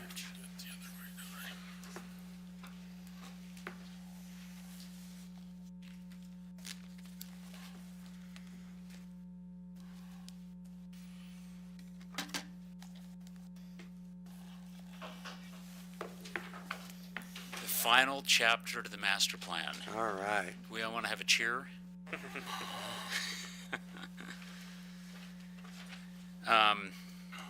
There is an Appendix A to the master plan, which you can read. It just really provides some background and context to the master plan. I'm not going to cover that part. This one's actually entitled the Action Plan. A key aspect of any plan is how it's carried out after it is adopted. At the end of each chapter in the master plan that we have covered, there were strategies given to accomplish the goals that were described. This chapter highlights priority actions to implement this plan. In addition, I've prepared a list of items that we have talked about, maybe possibly changing as we've went through this process. Feel free to add anything as we go through this discussion. If there's things that we've left out from our discussion of all these chapters of things that you want to see that we want to change either in the code or implement programs.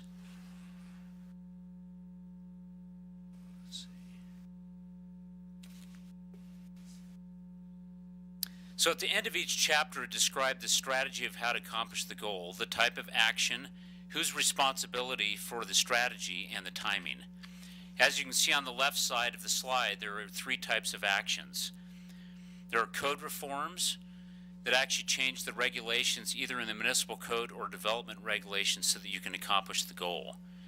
For example, when we discussed community design and image, one of the suggestions was to require remodels or new construction to have a certain minimum standard in landscaping to enhance the beautification of our community. This would require a code change. Policy decisions are made by the city staff, the planning commission, and the city council.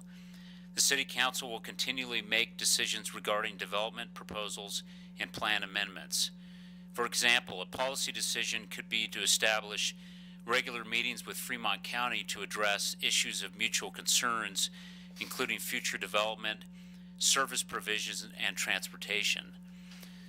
So that's an example of what a policy could be. And then programs are implemented by new or ongoing programs needed to carry out the goals of the plan.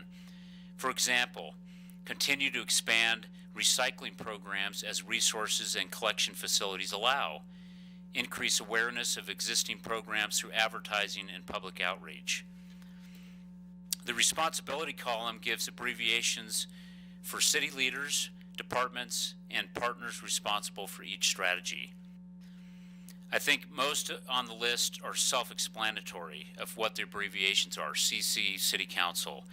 The only ones that I thought would need some explanation are AM, which means Assets Management, SC is Senior Center, and TB is Tree Board, and CHDO is Community Housing Development Organization.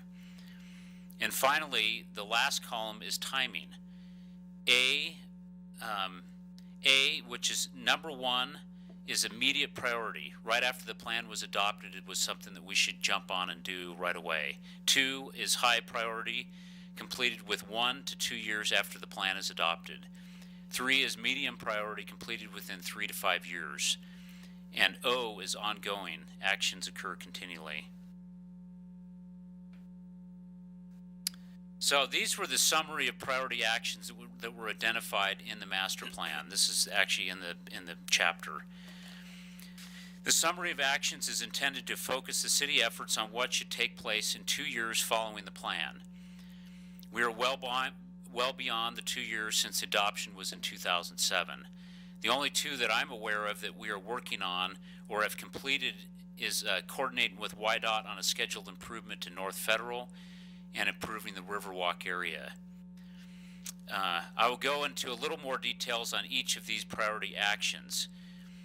So formalize the major streets and highway plan. In accordance with Wyoming statutes, the major street plan, the city must adopt an ordinance formalizing its major streets and highway plan map. This establishes right-of-way needs for high-priority missing link roads. In discussing this issue with staff, this never happened. This was something that should have happened right after it was adopted. I think what happened was many people felt that you could adopt the plan by resolution, but according to state statute, it has to be done by ordinance. And so we adopted the master plan by resolution, but not by ordinance. To be legitimate, we need to adopt an ordinance showing right-of-way needs. Otherwise, when developers come to develop a property, we have no teeth to say that there needs to be a road right here. So after reviewing that's a big priority I think that we need to focus on. Otherwise, it's viewed as a taking. So if you have a piece of property the developer's looking at, and we think the road needs to go right down the middle to link up our other roads, and they say, well, no, you can't do that. If we don't have an ordinance identifying that master plan or the highway map, then we can't legally force them to do that. So that's something we need to work on. 2 is establishing parks and open space set-asides. To ensure that we have the land for future parks, is recommended that the city incorporate standards for parkland dedication or fee in lieu for new development.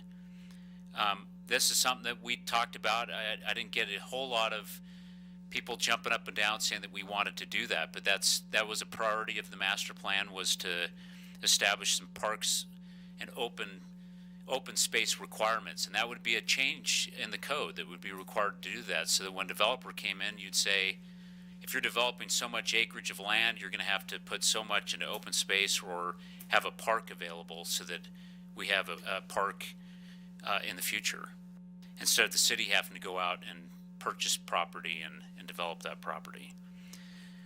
3 is completed targeted code amendments. These include revising existing zone districts, and this is one we just discussed that we actually wanted to do. If you remember, I think it was in our first discussion, we talked about some of the zones that we have right now, and we're not talking about changing anything within the zone, but just changing right now, like C. If you look on C on our map, on the zoning map, what would you think that would be? I would think it'd be commercial. Okay, so you look at that. But C on our zoning map is multifamily, high-density residential. And so we talked about in the beginning of our, I don't know, about a year ago, of changing some of those just letters to make them more clarify of what the actual zones are, and having an R1, R2, R3, and it was mainly in the residential zones. So that was something that we will work on. Also, with these amendments, as it talked about in the master plan, was evaluating the residential districts in terms of lot sizes and setbacks. That's another thing that we can look at in ways of encouraging development within the city of Riverton. Because if you've got large setbacks and large lot sizes, when a developer comes in and they want to put so many houses on this tract of land they have, if they're on big lot sizes, they don't have a whole lot to put on there, and they have a whole bunch of infrastructure to put in that costs a whole lot of money. But if you reduce those lot sizes, you have more houses that you can put in that footprint, therefore it makes it more accessible or more easily developable by the contractor. So that's something we can look at. The other one it talked about was creating a new flexible residential district, and this was more of a compact zone. And you see these popping up in other areas. They call them little areas where you're not supposed to, you can walk within a half mile to everything that you need to get to. So you have a mixture of commercial, you have a mixture of residential, high density residential, and it's real compact living. And like I said, that's usually favorable by developers because you have a lot of housing or units going in for very little space. The fourth one, agreements with Fremont County and the tribes.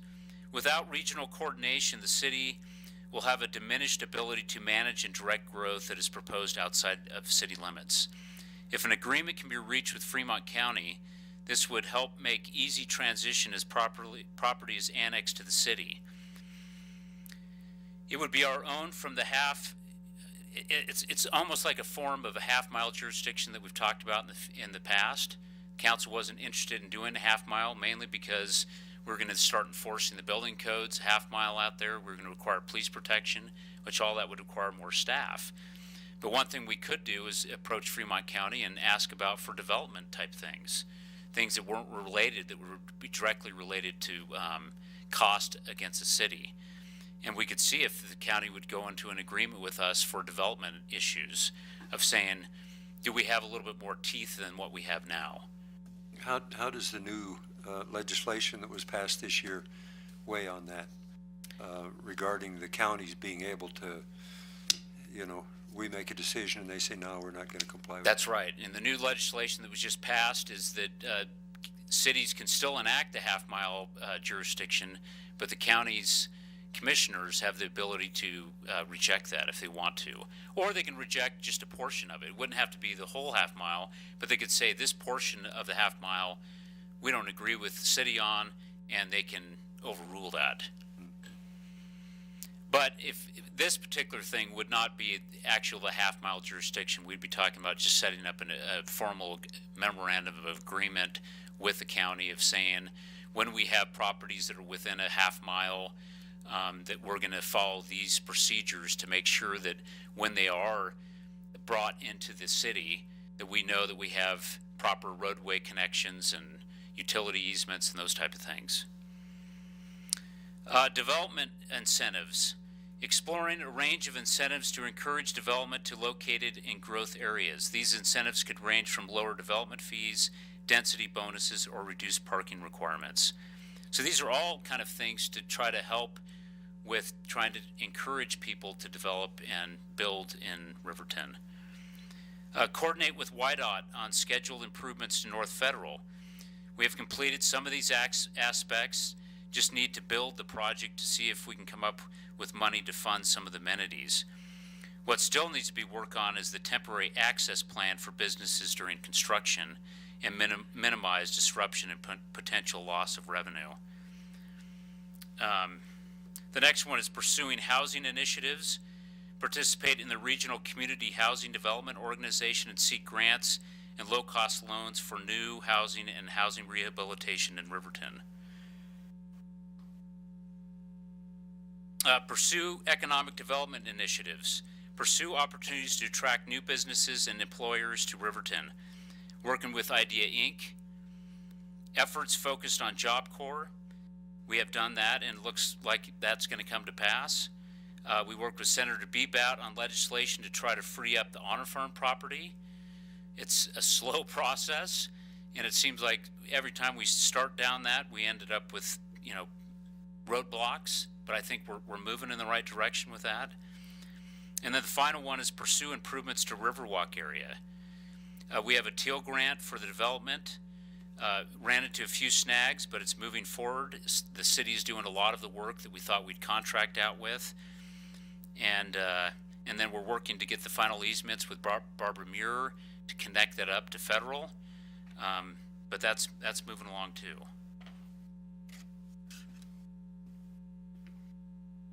So the plan amendment process.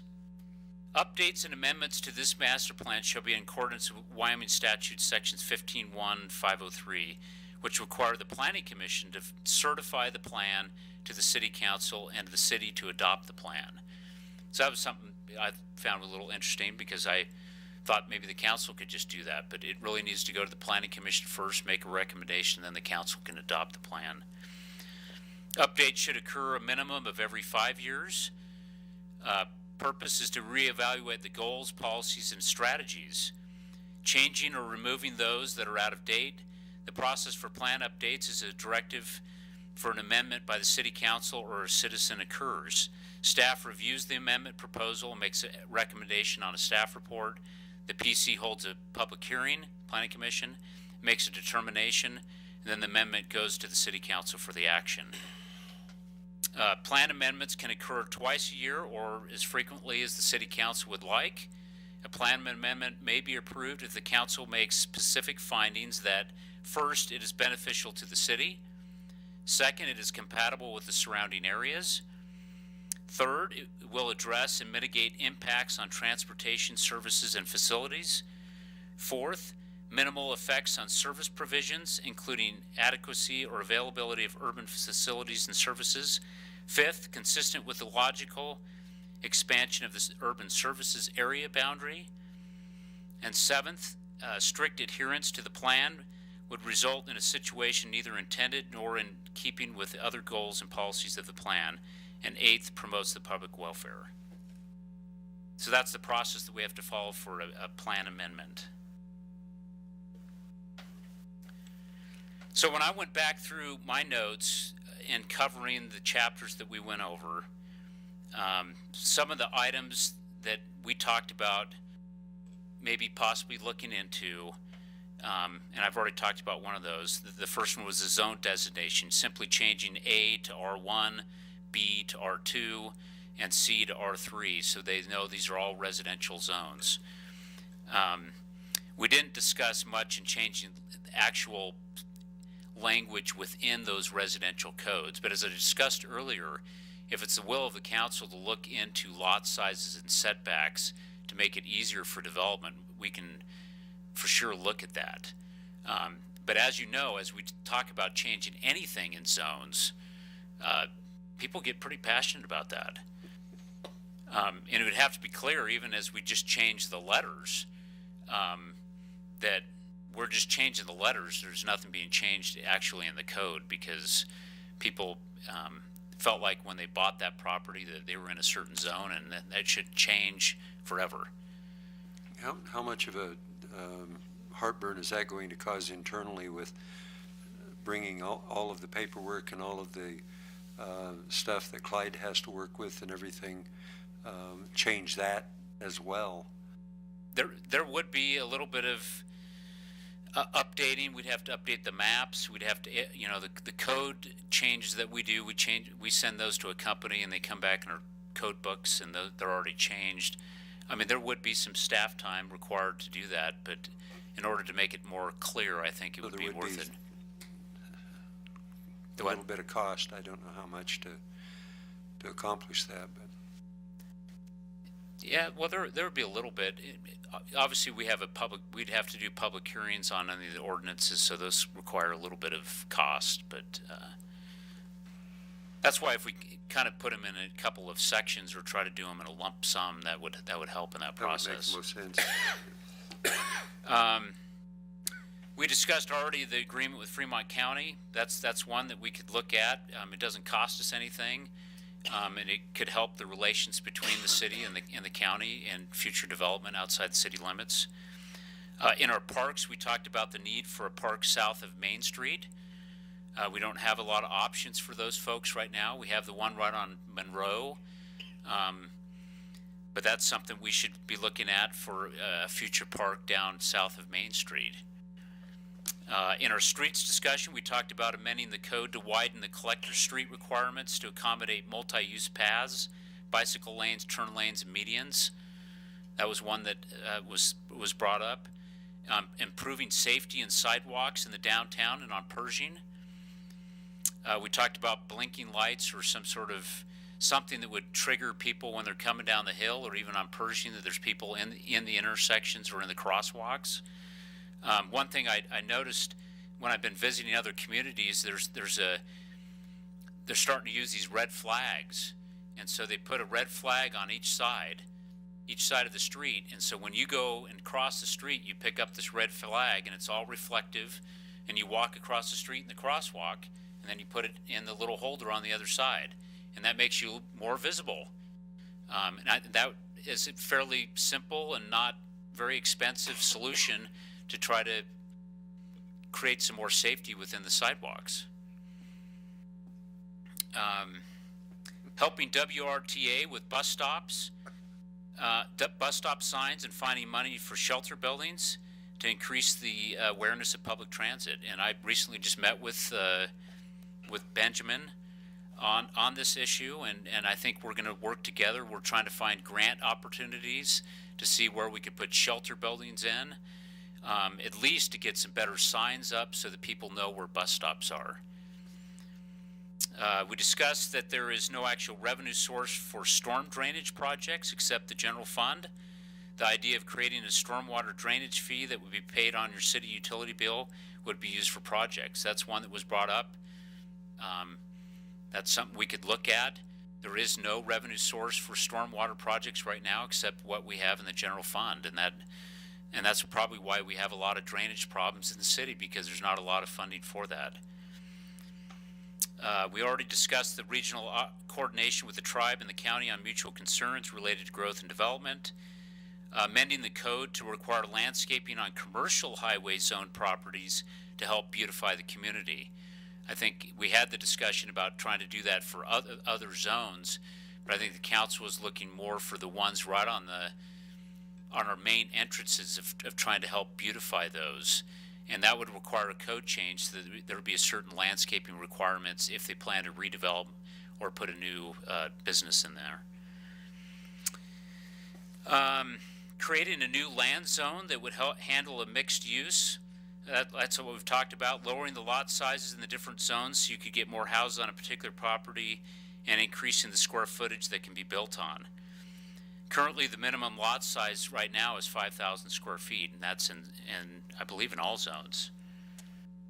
Particularly, I know in the residential zones that we have a 5,000. A lot of other codes will go a lot lower than that. The problem with setting a certain standard is you have certain lots that are just undeveloped. So if they're at 4,050, and you could probably get a fairly small house on there or even a two-story, you stifle that development by putting that lot size at such a low number. The other thing we talked about was the percent that you have to develop on. Right now, 40% of the area can only be developed. So if your lot size is so big, only 40%, we could look at changing that so that more house could be on that property, and that would allow for more opportunities for development. Don't we have that opportunity through the variance process now? Yeah. I mean, can't we make some of those adjustments through that? You can, but the problem with sometimes the variance is some people aren't wanting to do that. They have to pay up a fee because then everything has to be published. If you change it in the code to allow it, then it's just outright available for people to do.